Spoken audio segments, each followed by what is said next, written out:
PTC news विस्तार दर्शकों का मैं हरप्रीत सिंह तुम देख रहे हो गिलको प्रेजेंट्स विचार तकरार एक अहम मुद्दे ते विचार चर्चा लैके तुहाडे सामने एक बार फिर तो हाजिर हाँ। पंजाब का इतिहास रहा है या पंजाब का कह लो कि सभ्याचार रहा है, सिद्धांत रहे ने, सिख फलसफा रहा है कि इत्थे हमेशा ही भाईचारक सांझ की मिसाल मिलती है। वो भाईचारक सांझ की मिसाल जो पूरी दुनिया के किते नहीं रहिंदी। वख-वख धर्मां दे लोग, वख-वख पैरोकारां नूं मनण वाले लोग बड़े ही शांत सुभाਅ नाल मिल वंड के वरत के बैठते हैं और एक दूजे नाल प्यार मुहब्बत नाल रहिंदे ने। पर हाल ही दे विच कुछ अजिहियां घटनावां, कुछ टीका टिप्पणियां, कुछ वाद विवाद अजिहे जुड़ गए ने जिस ने पंजाब के माहौल नूं थोड़ा जिहा तलक कर दिता है। ये तलखी क्यों हुई है, ये तलखी दे पिछे कोई लॉजिक भी है, जो वाद विवाद होया उहदे पिछे कारण की है समझण दी कोशिश है जिहड़ी लगातार की जा रही है। कुछ लोग कह रहे हैं कि जानबूझ के माहौल खराब करने की कोशिश की जा रही है, ईसाई धर्म बारे या सिख धर्म बारे इस तरह दी टीका टिप्पणियां कीतियां जांदियां ने जिस दे करके जिहड़ा माहौल है पंजाब दा वो खराब हो रहा। हाल ही दे विच ताज़ा विवाद की जे गल की जाए तो भाई अमृतपाल सिंह वालों कुछ बयान दिते गए ने, टिप्पणियां की गई ने जिसनों ईसाई भाईचारे ने विवादित टिप्पणियां किया, विवादित बयान किया, जिसकी मंग नूं लैके एक कहा गया कि भाई अमृतपाल सिंह नूं गिरफ्तार किया जाए, जिस करके उन्होंने रोस मुजाहरा भी किया, सड़क जाम भी की और प्रशासन के भरोसे तो बाद कि ढुकवीं कार्रवाई की जाएगी उन्होंने धरना प्रदर्शन चुक लिया। हुण वड्डा सवाल ये खड़ा होंदा है कि अजिही नौबत आई क्यों, अजिही किहड़ी उन्होंने टिप्पणी कर दी सी जिस दे करके ये सारा कुछ होना पिया, या फिर पिछले एक दहाके तो जो पंजाब दे विच हो रहा है, जो धर्म परिवर्तन की गल की जा रही है, बड़े सारे इल्जाम इस तरह के भी लगते हैं कि जबरी धर्म परिवर्तन करने की कोशिश की जा रही है, अपने धर्म को सर्वश्रेष्ठ दस के दूजे धर्म को छोटा दिखाने की लगातार कोशिश होती रही है। उसते भी विवाद बड़े होंदे रहे, पर यह विवाद हुण चरम सीमा ते पहुँच गए ने। इस दे लई जिम्मेवार कौन है, इस विवाद को हल किवें किया जा सकता है, पंजाब दे विच माहौल है जिहड़ा वो तलख ना होवे, माहौल खराब ना होवे, इस दे लई किहड़े धिरां ने, किहड़े सिर ने जिहड़े जुड़ बैठ के इस पूरे मुद्दे को हल कर सकते हैं। इसे ते ही विचार चर्चा लैके हाज़र हुए हैं। साडे नाल खास मेहमान इस पूरे मुद्दे ते जुड़े हुए हैं और मैं सारे मेहमानों नूं, सारे ही बड़े सुहृद मेहमान ने, सारे ही बड़े गंभीर मेहमान ने। मैं डिबेट शुरू करने तो पहला अपील जरूर करांगा कि आपां अपने शब्दां ते कंट्रोल रखिए, किसी दी धार्मिक भावनावां नूं ठेस ना पहुंचे, इस गल का यकीनी तौर पर आपां ध्यान जरूर रखिए। साडे नाल मौजूद ने गुरचरण सिंह गरेवाल साहब, मैंबर ने श्रोमणी गुरुद्वारा प्रबंधक कमेटी के, सिमरजीत सिंह जी सिख स्कॉलर ने, पंजाबी यूनिवर्सिटी नाल संबंधित ने, जॉन कोटली साहब मौजूद ने, कौमी प्रधान ने, apostle Sukhpal Rana church ministry के। बहुत बहुत स्वागत है सारे मेहमानों का, क्योंकि ये सूबा साडे सारिਆਂ ਦੇ ਨਾਲ जुड़िया होया। किसी भी धर्म की जात की गल बाद चों आती है, साडा इंसानियत सब तो वड्डा मुद्दा हैगा, क्योंकि असी कोई भी धर्म का नुमाइंदा, कोई भी धर्म का पैरोकार ये नहीं चाहेगा कि साडे सूबे दे विच अग लगे या साडे सूबे दे विच किसी भी धर्म के लोगों दी भावनावां आहत होण या जिहड़ियां भावनावां भड़कण। इसे करके ही असी अज एक कोशिश की है कि इस मुद्दे को समझण की कोशिश की जाए तां जो होर वाद विवाद है जिहड़ा अगे ना होवे। मैं शुरुआत गुरचरण सिंह गरेवाल साहब तो करदा, क्योंकि बाकी जिहड़ियां दो धिरां ने उन्हां दे अपने अपने तर्क होणगे, पर सब तो वड्डी जिम्मेवारी जदों भी किसी धर्म के अकीदे ते आंदी है तां उहदी सिरमौर संस्था हुंदी है, उहदी सब तो वड्डी जिम्मेवारी हुंदी। गुरचरण सिंह गरेवाल साहब इस पूरे विवाद नूं तुसीं किस तरह देखते हो, क्योंकि जे आपां सिख धर्म की गल की जाए तो सिख धर्म का फलसफा कदे भी ये नहीं सिखांदा कि कोई धर्म माड़ा है, किसी धर्म का आगू कोई माड़ा है, किसी दीयां कुर्बानियां घट ने या वध ने। ये पूरा मुद्दा क्यों भड़किया। दूजे पासे ये गल भी हैगी है कि कोई धर्म ये भी नहीं कहता कि असी सर्वश्रेष्ठ हाँ, बाकी धर्मां वाले छोटे ने या बाकी धर्मां वाले जिहड़े ने वो साडे तो हेठां ने, ये कोई भी धर्म नहीं कहता। फिर ये वाद विवाद जिहड़ा हुण वधदा जा रहा है लगातार, इसका कोई हल है? हरप्रीत जी, बड़ा एक गंभीर मुद्दा है, तुसीं भी पहले जिक्र किया। मैं चाहांगा कि मेरे सारे सत्कारयोग पैनलिस्ट सिमरजीत सिंह जी या जॉन साहब अपने धर्म की जिहड़ी है वकालत भी करनगे ते अपनी भावनाओं के मुताबक चंगे शब्दों में आपां इनू बहस ना कहिए, एक विचार चर्चा आपां करांगे, क्योंकि धर्म सारिਆਂ ਲਈ सर्वोत्तम है। कोई भी किसी भी धर्म में बैठा है वो उस लिए उसका धर्म सत्कारयोग है, तो ये भी आज़ादी है कि कोई भी कोई धर्म नूं उहदे सिद्धांत नूं जिहड़ा कि वो अपना सकता है जी। पर इत्थे मैं जिक्र जरूर करना चाहुंदा कि गुरु साहिबान ने जो सानू सिद्धांत दिता, उस सिद्धांत दे विच सानू ये गल सिखाई कि गुरु साहब जे मक्के जाते हैं तो उत्थे उन्होंने ये कहते भी मुसलमान तुसीं बनो, ਜੇ ਪੰਡਤ ਭਾਈਚਾਰੇ ਕੋਲ ਜਾਂਦੇ ਤਾਂ ਉਹਨਾਂ ਨੂੰ ਕਿ ਤੁਸੀਂ ਪੰਡਤ ਬਣੋ, ਕਿਸੇ ਕੋਲ ਵੀ ਜਾਂਦੇ ਜੇ ਸਿੱਧਾ ਕੋਲ ਜਾਂਦੇ ਹਨ ਤੇ ਉਹਨਾਂ ਨੇ ਕਿਹਾ ਵੀ ਜਿਸ ਰਸਤੇ ਤੇ ਰੱਬ ਨੇ ਤੁਹਾਨੂੰ ਪਾਇਆ ਤੇ ਤੁਸੀਂ ਉਲਝੋ ਨਾ, ਆਪਣੇ ਕਾਰਜ ਕਰੋ ਤੇ ਲੋਕ ਭਲਾਈ ਦੇ ਕੰਮ ਕਰੋ, ਲੋਕਾਂ ਨੂੰ ਸਿੱਧਾ ਰਸਤਾ ਦਿਖਾਓ। ਸੋ ਇਸ ਕਰਕੇ ਗੁਰੂ ਸਾਹਿਬਾਨ ਨੇ ਜੋ ਸੰਪਾਦਨਾ ਸਾਹਿਬ ਸ੍ਰੀ ਗੁਰੂ ਗ੍ਰੰਥ ਸਾਹਿਬ ਜੀ ਦੀ ਕੀਤੀ ਆ ਉਹ ਵੀ ਇਸ ਗੱਲ ਦਾ ਪ੍ਰਤੀਕ ਆ ਕਿ ਸਭੇ ਸਾਂਝੀ ਵਾਲਸਦਾ ਹੈ, ਕੋਈ ਨਾ ਦੱਸੇ ਬਾਹਰਾ ਜੀਓ। ਸੋ ਇਹ ਗੱਲ ਤਾਂ ਆ ਗਈ ਜਦੋਂ ਗੁਰੂ ਦਾ ਸਿਧਾਂਤ ਹੈ। ਸੋ ਅਸੀਂ ਇਹ ਚਾਹਾਂਗੇ ਕਿ ਕੋਈ ਵੀ ਧਰਮ ਹੈ ਉਸ ਦੇ ਜਿਹੜੇ ਰਹਿਬਰ ਨੇ ਉਹਨਾਂ ਦਾ ਸਤਿਕਾਰ ਹੋਣਾ ਚਾਹੀਦਾ, ਚਾਹੇ ਉਹ ਕਿਸੇ ਵੀ ਧਰਮ ਨਾਲ ਸੰਬੰਧਿਤ, ਚਾਹੇ ਈਸਾਈ ਮਤ ਨਾਲ ਨੇ, ਚਾਹੇ ਮੁਸਲਮਾਨ ਮਤ ਨਾਲ, ਚਾਹੇ ਬੋਧੀ ਆ, ਜੈਨੀ ਆ, ਜਿਹੜੇ ਇੱਕ ਚੰਗੀ ਜੀਵਨ ਜਾਚ ਦਿੰਦੇ ਆ ਤੇ ਉਸ ਰੱਬ ਦੀ ਭਗਤੀ ਦੀ ਗੱਲ ਕਰਦੇ ਆ।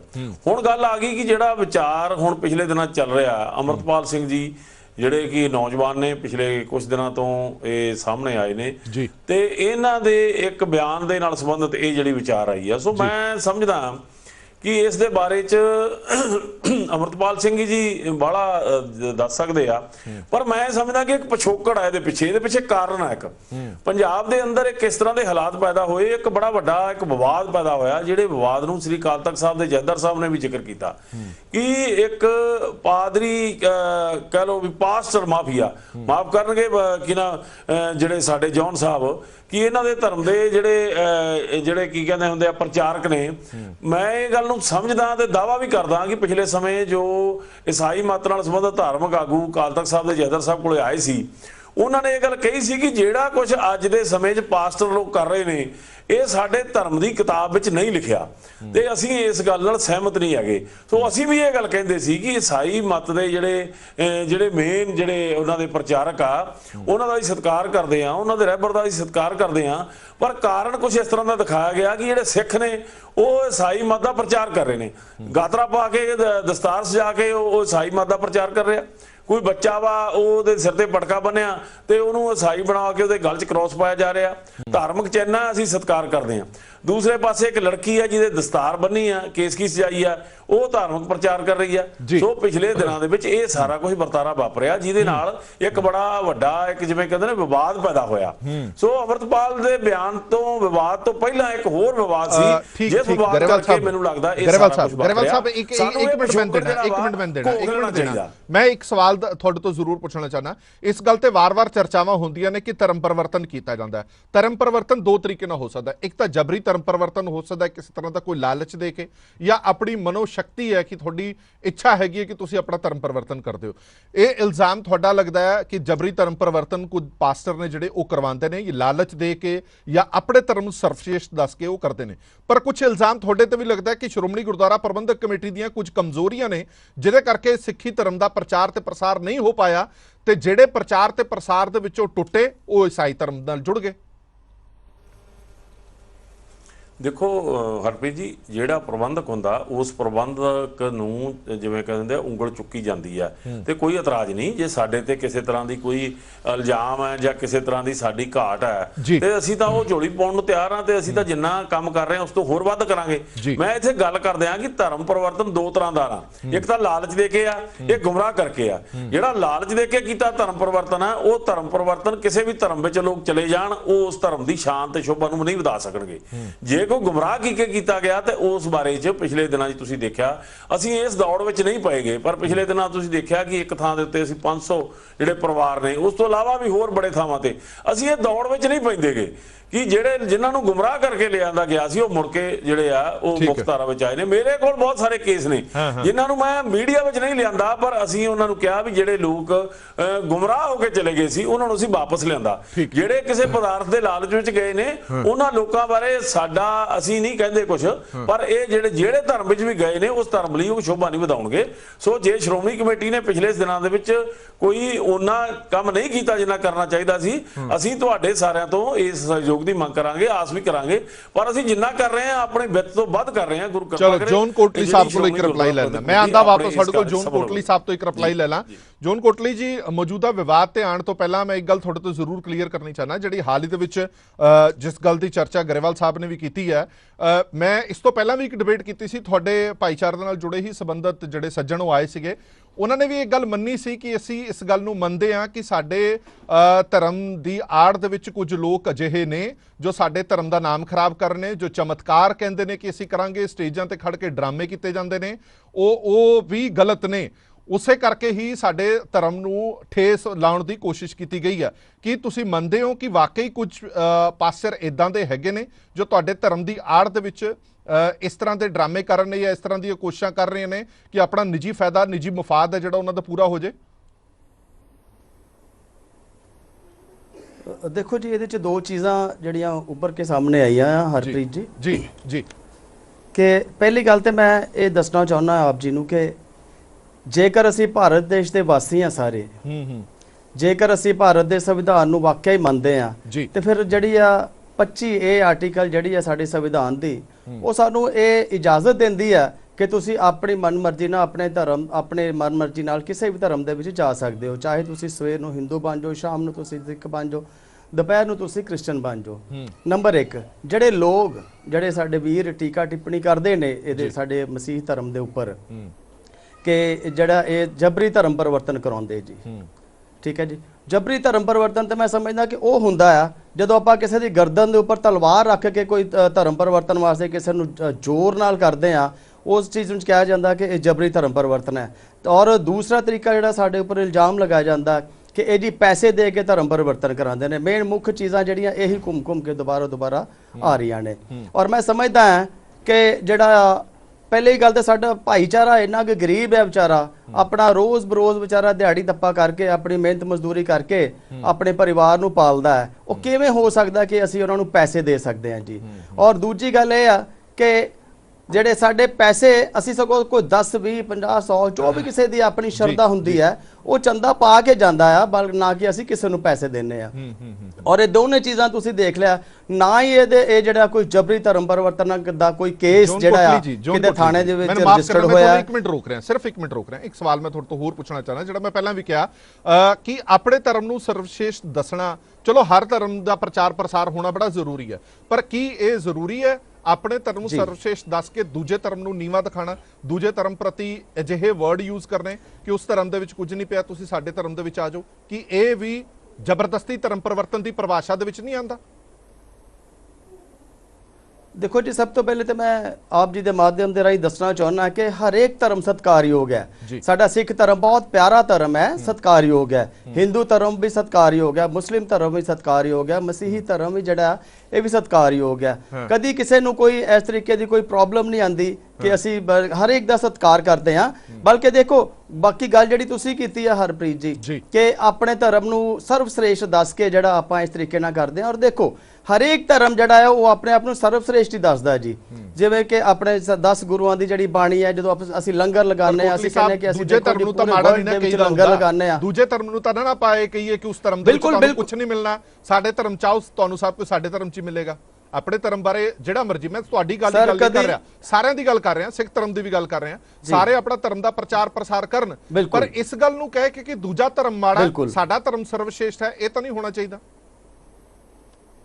ਇਹ ਬਿਲਕੁਲ ਗਲਤ ਹੈ ਜੀ। ਨਾ ਸਾਡੇ ਸਿੱਖ ਵੀਰਾਂ ਨੂੰ ਕੋਈ ਅਧਿਕਾਰ ਹੈ ਕਿ ਦੂਜਾ ਧਰਮ ਮਾੜਾ ਹੈ, ਨਾ ਹੀ ਸਾਡੇ ਮਸੀਹ ਲੋਕਾਂ ਨੂੰ ਕੋਈ ਅਧਿਕਾਰ ਆ ਕਿ ਆਪਾਂ ਕਿਸੇ ਧਰਮ ਦੇ ਪ੍ਰਤੀ ਆਪਾਂ ਇਸ ਤਰੀਕੇ ਦੀ ਸ਼ਬਦਾਵਲੀ ਵਰਤੀਏ। ਇਹ ਬਿਲਕੁਲ ਗਲਤ ਹੈ ਜੀ। ਚਲੋ ਠੀਕ ਹੈ, ਮੈਂ ਤੁਹਾਡੇ ਕੋਲ ਆਣਾ, ਇਹੀ ਐਲੀਗੇਸ਼ਨ ਕਰਕੇ ਵਿਵਾਦ ਵਧਿਆ। ਕੋਟਲੀ ਸਾਹਿਬ, ਮੈਂ ਤੁਹਾਡੇ ਕੋਲ ਦੁਬਾਰਾ ਆ ਜਾਵਾਂਗਾ।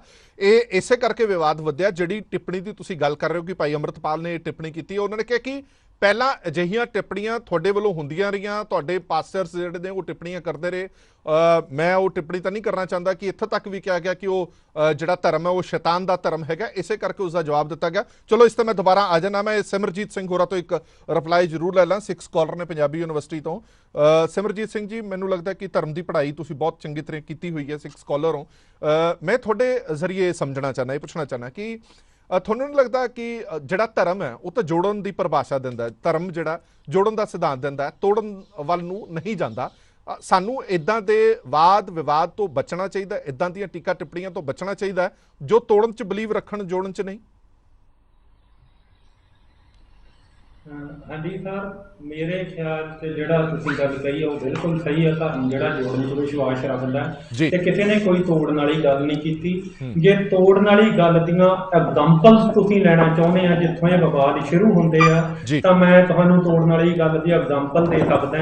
ਪੰਜਾਬ ਮਿਸ਼ਨਰੀ ਕਾਨਫਰੰਸ ਦੀ ਰਿਪੋਰਟ ਆ, ਜਦੋਂ ਇਹ ਪ੍ਰੋਬਲਮ ਸ਼ੁਰੂ ਹੁੰਦੀਆਂ 1862-63 ਦੀਆਂ, ਤੇ ਉਸ ਰਿਪੋਰਟ ਦੇ ਵਿੱਚ ਮਤਲਬ ਈਸਾਈ ਭਾਈਚਾਰੇ ਵੱਲੋਂ ਇਹਦੀਆਂ ਪ੍ਰੋਸੀਡਿੰਗਸ ਮਿਲਦੀਆਂ ਤੇ ਲਿਖੀ ਵੀ ਮਿਲਦੀ ਆ, ਤੇ ਉਹਦੇ 'ਚ ਕਿਹਾ ਗਿਆ ਵੀ ਗੁਰੂ ਨਾਨਕ ਤਾਂ ਬਹੁਤ ਚੰਗਾ, ਭਾਵੇਂ ਉਹਦੇ ਧਰਮ 'ਚ ਬਹੁਤ ਜ਼ਿਆਦਾ ਪ੍ਰੋਬਲਮ ਹੈਗੀਆਂ ਤੇ ਗੁਰੂ ਨਾਨਕ 'ਚ ਵੀ ਕਈ ਪ੍ਰੋਬਲਮ ਹੈਗੀਆਂ, ਪਰ ਜਿਹੜਾ ਗੁਰੂ ਗੋਬਿੰਦ ਸਿੰਘ ਆ ਉਹਨੇ ਸਭ ਤੋਂ ਵੱਡੀ ਗਲਤੀ ਇਹ ਕੀਤੀ ਆ ਵੀ ਗੁਰੂ ਨਾਨਕ ਨੇ ਜੋ ਕੁਝ ਕੀਤਾ ਸੀਗਾ ਉਹਨੇ ਸਾਰੇ ਕਾਫੇ ਨੂੰ ਜਿਹੜਾ ਹੈਗਾ ਖਤਮ ਕਰਤਾ, ਤੇ ਜਿਹੜੇ ਆਪਣਾ ਸ਼ਾਂਤਮਈ ਪੈਰੋਕਾਰ ਸੀ ਗੁਰੂ ਨਾਨਕ ਦੇ ਉਹਨੇ ਉਹਨਾਂ ਨੂੰ ਭ੍ਰਸ਼ਟ ਕਰਤਾ ਤੇ ਉਹਨਾਂ ਦਾ ਮਨੋਬਲ ਡਿੱਗ ਗਿਆ ਹੈਗਾ।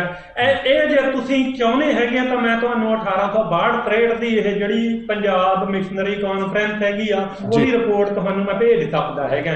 ਉਸ ਤੋਂ ਬਾਅਦ ਜਿਹੜੇ ਵੈਸਟਰਨ ਸਕਾਲਰਸ ਕਰ ਰਹੇ ਹੈਗੇ ਆ, ਜਿਹਦੇ ਚ ਮੈਕਲਿਓਡ ਆ, ਟਰੰਪ ਆ, ਐਨ ਮਰਫੀ ਨੇ ਇਹ ਕਿਹਾ ਹੈਗਾ ਕਿ ਜਿਹੜਾ ਸਿੱਖ ਰਿਲੀਜਨ ਆ ਉਹ ਔਰਤ ਵਿਰੋਧੀ ਧਰਮ ਆ। ਇਹ ਹੁਣ ਜਿਹੜੀਆਂ ਮਤਲਬ ਬੇਤੁਕੀਆਂ ਗੱਲਾਂ ਇੱਕ ਹਾਇਰ ਲੈਵਲ ਦੀ ਰਿਸਰਚ 'ਚ ਹੋ ਰਹੀਆਂ, ਇਹਦੇ ਉੱਤੇ ਕੌਣ ਜ਼ਿੰਮੇਵਾਰ ਆ? ਹੁਣ ਤੁਸੀਂ ਬੇਅਦਬੀ ਜਿਹਨੂੰ ਕਹੀਏ ਨਾ, ਬੇਅਦਬੀ ਕੀ ਆ? ਮਹਾਨ ਸਿੱਖ ਕਵੀ ਪ੍ਰੋਫੈਸਰ ਪੂਰਨ ਸਿੰਘ ਜੀ, ਪ੍ਰੋਫੈਸਰ ਹਰਿੰਦਰ ਸਿੰਘ ਮਹਿਬੂਬ ਜੀ ਕਹਿੰਦੇ ਆ ਆਪਣੇ ਟਰੰਪ ਬਾਰੇ ਕਿ ਜਦੋਂ ਇੰਡੀਆ ਆਫਿਸ ਲਾਇਬ੍ਰੇਰੀ ਦਾ ਜਿਹੜਾ ਪ੍ਰੋਜੈਕਟ ਸੀਗਾ ਸ੍ਰੀ ਗੁਰੂ ਗ੍ਰੰਥ ਸਾਹਿਬ ਦੀ ਟ੍ਰਾਂਸਲੇਸ਼ਨ ਦਾ, ਉਹ ਦਿੱਤਾ ਗਿਆ ਟਰੰਪ ਨੂੰ, ਤੇ ਕੁਝ ਸਿੱਖ ਬੰਦੇ ਉਹਨਾਂ ਨੂੰ ਮਿਲਣ ਗਏ ਟਰੰਪ ਨੂੰ। ਗੁਰੂ ਸਾਹਿਬ ਦਾ ਪ੍ਰਕਾਸ਼ ਸੀਗਾ ਉਹਦੇ ਕੋਲੇ, ਗੁਰੂ ਸਾਹਿਬ ਉਹਦੇ ਹੱਥ 'ਚ ਫੜਿਆ ਹੋਇਆ ਸੀ ਤੇ ਉਹ ਸਿਰਗਟਾਂ ਪੀ ਰਿਹਾ ਸੀਗਾ। ਤੇ ਉਦੋਂ ਬਾਅਦ ਮੈਕਲਿਓਡ ਨੇ, ਟਰੰਪ ਨੇ, ਜਾਂ ਜਿਹੜੀ ਉਸ ਲੌਬੀ ਨੇ ਸਿੱਖਾਂ ਨਾਲ ਜਨਮ ਸਾਖੀਆਂ ਨਾਲ ਕੀ ਕੁਝ ਕੀਤਾ, ਉਹ ਮੇਰੇ ਖਿਆਲ 'ਚ ਮੈਂ ਚੰਗਾ ਨਹੀਂ ਲੱਗਦਾਗਾ।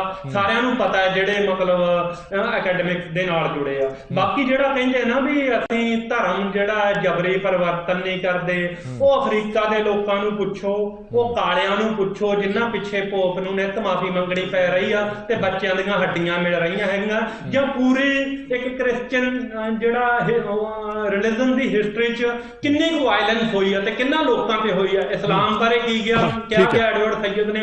ਚਲੋ ਆਪਾਂ ਸਿਮਰਜੀਤ ਸਿੰਘ ਆਪਾਂ ਪੰਜਾਬ 'ਚ ਆ ਜਾਂਦੇ ਹਾਂ, ਆਪਾਂ ਪੰਜਾਬ 'ਚ ਆ ਜਾਂਦੇ ਹਾਂ। ਹੁਣ ਆਪਾਂ ਵਾਇਲੈਂਸ ਕੀਤੀ ਕੀ ਨਹੀਂ, ਜੀ ਆਪਾਂ ਪੰਜਾਬ 'ਚ ਬੈਕਗ੍ਰਾਉਂਡ 'ਚ ਪੰਜਾਬ 'ਚ ਆ ਰਹੇ ਹਾਂ। ਹਾਂਜੀ, ਜਿਹੜੀ ਸਿੰਘ ਸਭਾ ਮੂਵਮੈਂਟ ਦੀ ਹਿਸਟਰੀ ਆ, ਸਿੰਘ ਸਭਾ ਮੂਵਮੈਂਟ ਦੀ ਹਿਸਟਰੀ ਦੇਖੋ। ਮਹਾਰਾਜਾ ਰਣਜੀਤ ਸਿੰਘ ਦਾ ਜਿਹੜਾ ਦਰਬਾਰੀ ਕਵੀ ਆ, ਮੈਂ ਰੂਟਸ 'ਚ ਜਾ ਰਿਹਾ। ਮਹਾਰਾਜਾ ਰਣਜੀਤ ਸਿੰਘ ਦਾ ਜਿਹੜਾ ਬਹੁਤ ਵੱਡਾ ਕਵੀ ਆ ਸ਼ਾਹ ਮੁਹੰਮਦ, ਉਹ ਕਹਿੰਦਾ ਹਿੰਦੂ ਮੁਸਲਮਾਨ ਦੋਵੇਂ ਸੁਖੀ ਵਸਦੇ, ਸਿਰ ਦੋਹਾਂ ਦੇ ਨਵੀਂ ਆਫਾਤ ਆਈ। ਸ਼ਾਹ ਮੁਹੰਮਦਾ ਵਿੱਚ ਪੰਜਾਬ ਦੇ ਜੀ ਕਦੇ ਨਹੀਂ ਸੀ ਤੀਸਰੀ ਜਾਤ ਆਈ। ਉਹ ਕਲੇਸ਼ ਦੀ ਜੜ ਗੋਰਿਆਂ ਨੂੰ ਕਹਿੰਦਾ, ਈਸਾਈ ਮਿਸ਼ਨਰੀਆਂ ਨੂੰ ਕਹਿੰਦਾ ਕਿ ਪੰਜਾਬ 'ਚ ਜਾਂ ਇੰਡੀਆ 'ਚ ਵਾਇਲੈਂਸ ਇਹਨਾਂ ਨੇ ਕ੍ਰੀਏਟ ਕੀਤੀ ਆ। ਹੁਣ ਇਹ ਹਿਸਟੋਰੀਕਲ ਫੈਕਟ ਦੇ ਜਿਹੜੇ ਹੈਗੇ ਆ ਕ੍ਰਿਸਚੀਅਨ ਮਿਸ਼ਨਰੀ ਜਾਂ ਉਹਨਾਂ ਦੇ ਨੁਮਾਇੰਦੇ ਜਵਾਬ ਦੇਣ। ਚਲੋ ਮੈਂ ਇੱਕ ਮਿੰਟ, ਇੱਕ ਸਵਾਲ ਮੈਂ ਤੁਹਾਡੇ ਤੋਂ ਹੋਰ ਪੁੱਛਦਾ, ਫਿਰ ਇਹਦਾ ਜਵਾਬ ਆਪਾਂ ਲੈ ਲੈਣੇ ਆ। ਸਵਾਲ ਇਹ ਹੈ ਕਿ ਮੌਜੂਦਾ ਹਾਲਾਤ ਦੇ ਵਿੱਚ ਜਿਹੜੇ ਇਲਜ਼ਾਮ ਤੁਸੀਂ ਕਹਿ ਰਹੇ ਹੋ ਕਿ ਜਿਹੜੇ ਤੁਸੀਂ ਪੁਰਾਣੇ ਹਵਾਲੇ ਦੇ ਦਿੱਤੇ, ਇਤਿਹਾਸ ਦੇ ਹਵਾਲੇ ਦੇ ਦਿੱਤੇ, ਜਿਹੜੇ ਇਹ ਮੌਜੂਦਾ ਬਿਆਨ ਜਿਹੜੇ ਭਾਈ ਅੰਮ੍ਰਿਤਪਾਲ ਸਿੰਘ ਹੋਰਾਂ ਨੇ ਦਿੱਤੇ ਨੇ, ਕਿਸੇ ਧਰਮ ਦੇ ਗੁਰੂ ਨੂੰ ਲੈ ਕੇ ਇਹ ਬਿਆਨ ਦਿੱਤੇ ਨੇ, ਤੁਸੀਂ ਕਹਿੰਦੇ ਹੋ ਕਿ ਧਰਮ ਜੋੜਦਾ ਤੋੜਦਾ ਨਹੀਂ ਹੈ। ਅਸੀਂ ਇਹ ਮੈਂ ਜਿਹੜਾ ਸਵਾਲ ਇਹਨਾਂ ਨੂੰ ਪੁੱਛਿਆ ਹੈਗਾ ਕੋਟਲੀ ਸਾਹਿਬ ਨੂੰ, ਮੈਂ ਤੁਹਾਨੂੰ ਵੀ ਇਹ ਪੁੱਛਦਾ ਕਿ ਇਹ ਜ਼ਰੂਰੀ ਹੈ ਕਿ ਆਪਣੇ ਧਰਮ ਦੇ ਪ੍ਰਚਾਰ ਤੇ ਪ੍ਰਸਾਰ ਦੇ ਲਈ ਕਿਸੇ ਹੋਰ ਧਰਮ ਨੂੰ ਮਾੜਾ ਕਹਿਣਾ ਚੰਗੀ ਗੱਲ ਹੈ? ਕਿਸੇ ਧਰਮ ਨੂੰ ਮਾੜਾ ਨਹੀਂ ਕਿਹਾ ਗਿਆ, ਕਿਸੇ ਪੈਗੰਬਰ ਨੂੰ ਮਾੜਾ ਨਹੀਂ ਕਿਹਾ ਗਿਆ। ਸਿਰਫ ਪ੍ਰੋਬਲਮ ਜਿਹੜੀ ਉਹ ਇਹ ਆ ਕਿ ਇੱਥੇ ਜਿਹੜਾ ਪ੍ਰਚਾਰ ਹੋ ਰਿਹਾ, ਉਸ ਪ੍ਰਚਾਰ ਤੋਂ ਜਿਹੜੀ ਤਕਲੀਫ ਹੈਗੀ ਆ, ਉਸ ਕਰਕੇ ਜਿਹੜਾ ਹੈਗਾ ਉਹ ਇੱਕ ਸਾਰਾ ਨੈਰੇਟਿਵ ਸਿਰਜਿਆ ਜਾ ਰਿਹਾ ਮਾੜੇ ਵਾਲਾ। ਅਦਰਵਾਈਜ਼ ਜਿਹੜਾ ਬਿਆਨ ਕਿਹਾ ਵੀ ਗਿਆ, ਮੈਂ ਕਿਸੇ ਦੀ ਸਪੋਰਟ ਨਹੀਂ ਕਰਦਾ, ਜਿਹੜਾ ਬਿਆਨ ਦਿੱਤਾ ਵੀ ਗਿਆ ਉਹਨੂੰ ਪੂਰੇ ਜਿਹੜਾ ਹੈਗਾ 150 ਸਾਲ ਦੀ ਹਿਸਟਰੀ 'ਚ ਰੱਖ ਕੇ ਫੇਰ ਦੇਖਣਾ ਪਊਗਾ ਕਿ ਕੋਈ ਕੌਮ ਜਿਹਨੇ ਇੰਨੇ ਜੈਨੋਸਾਈਡ ਸਹੇ ਆ ਉਸ ਪ੍ਰੈਸ਼ਰ ਤੋਂ ਕਿਵੇਂ ਰਿਸਪੌਂਡ ਕਰਦੀ ਆ। ਤੇ ਜਦੋਂ ਜਿਹੜੇ ਇਲਾਕੇ ਦਾ ਬੰਦਾ ਹੋਵੇ, ਮਾਝੇ ਇਲਾਕੇ 'ਚ ਜਿਹੜਾ ਕੁਝ ਕੀਤਾ ਜਾ ਰਿਹਾ ਹੈਗਾ, ਜਿਹੜੇ ਢੰਗ ਨਾਲ ਕੀਤਾ ਜਾ ਰਿਹਾ, ਉਹ ਸਾਰੇ ਪ੍ਰੈਸ਼ਰ 'ਚ ਆ। ਜਿਹੜੀ ਗੁਰੂ ਸਾਹਿਬ ਦੀ ਬੇਅਦਬੀ ਕੀਤੀ ਜਾ ਰਹੀ ਆ, ਜਿਹਦਾ ਮੁੱਢ ਮੈਂ ਇੱਕ ਹੋਰ ਗੱਲ ਕਹਿਣਾ ਚਾਹੁੰਦਾ, ਗੁਰੂ ਸਾਹਿਬ ਦੀ ਬੇਅਦਬੀ ਦਾ ਮੁੱਢ ਅਥਾਈਆਂ ਨੇ ਬੰਨਿਆ। ਗੁਰੂ ਸਾਹਿਬ ਦੀ ਬੇਅਦਬੀ ਦਾ ਮੁੱਢ ਜਿਹੜਾ ਹੈਗਾ ਅਥਾਈ ਸਕਾਲਰਸ ਨੇ ਬੰਨਿਆ, ਮਾਰਕ ਜੋਸ਼ਨ ਨੇ ਬੰਨਿਆ, ਤੇ ਜਿਹੜਾ ਹੋਰ ਮੈਕਲੋਡੀਅਨ ਲੌਬੀ ਨੇ ਬੰਨਿਆ। ਉਹ ਸਾਰਾ ਫਰੇਮਵਰਕ ਜਿਹੜਾ ਹੈਗਾ ਅੱਗੇ ਦੀ ਅੱਗੇ ਮਤਲਬ ਚਲਾਇਆ ਜਾ ਰਿਹਾ। ਗੁਰੂ ਸਾਹਿਬ ਬਾਰੇ ਜਿਹੜੀਆਂ ਸਭ ਤੋਂ ਖਤਰਨਾਕ ਗੱਲਾਂ ਕੀਤੀਆਂ ਗਈਆਂ ਕਿ ਜਿਹੜਾ ਗੁਰੂ ਨਾਨਕ ਸਾਹਿਬ ਹੈਗੇ ਆ ਉਹ ਆਪਦੇ ਧਰਮ 'ਚ ਅਸਫਲ ਹੋਏ ਸੀਗੇ, ਤੇ ਗੁਰੂ ਗੋਬਿੰਦ ਸਿੰਘ ਜੀ ਨੇ ਜੋ ਮੈਂ ਕੋਟਲੀ ਸਾਹਿਬ ਤੋਂ ਇੱਕ ਰਿਪਲਾਈ ਲੈ ਲੈਣਾ, ਫਿਰ ਮੈਂ ਗਰੇਵਾਲ ਸਾਹਿਬ ਕੋਲ ਆਣਾ। ਮੈਂ ਇੱਕ ਮਿੰਟ ਆਇਆ, ਮੈਂ ਕੋਟਲੀ ਸਾਹਿਬ ਤੋਂ ਜਵਾਬ ਲੈ ਲਾਂ। ਹਾਂਜੀ ਕੋਟਲੀ ਸਾਹਿਬ ਜਵਾਬ ਦਿਓ ਹੁਣ ਇਸ ਗੱਲ ਦਾ, ਜਿਹੜੀ ਇਹ ਗੱਲ ਕਹਿ ਰਹੇ ਨੇ। ਜੀ और मैनू तुसी अगर क्वेश्चन दोबारा रिपीट करोगे तो अच्छा रहेगा। कोटली जी ये कह रहे हैं कि किसी भी धर्म के खिलाफ किसी तरह का कोई बयान नहीं दिता गया, पर सिख धर्म के खिलाफ जो बेदबियां का मुੱਢ हैगा वो ईसाई प्रचारकों ने बने, ईसाई इतिहासकारों ने बने। उस तो बाद ये लगातार अगे तो अगे चलता आ रहा। हले तक भी जिन्नियां भी थोड़ियां प्रेयर्स होंदियां ने या जिहड़े भी इकट्ठ होंदे ने उहदे च भी इदां दीयां गल्लां कीतीआं जांदियां ने। मैं क्या जी कोई भी हरप्रीत जी इस तरीके का अगर ये सिर्फ अपने मूँह तो ही इन्नियां गल्लां कर रहे ने, कोई किसी किस्म का अगर प्रूफ हैगा आ तो मैं समझदा कि पेश कर देन तो फिर असी उस चीज़ मान लवांगे कि वाकई ये चीज़ है। सिर्फ तो सिर्फ मन घड़ंत जड़ियां कहानियां बनाई जा रही ने। और दूसरी गल जी तुसीं कीती सी, मेरी काइंडली गल जरा पूरी हो लैंदे ना प्लीज़ भाई साहब। जी दूसरी तुसीं गल हरप्रीत जी तुसीं एक सवाल पाया सीगा कि भाई साहब ने कहा कि नहीं किसी ने किसी गुरु नूं माड़ा नहीं कहा गया।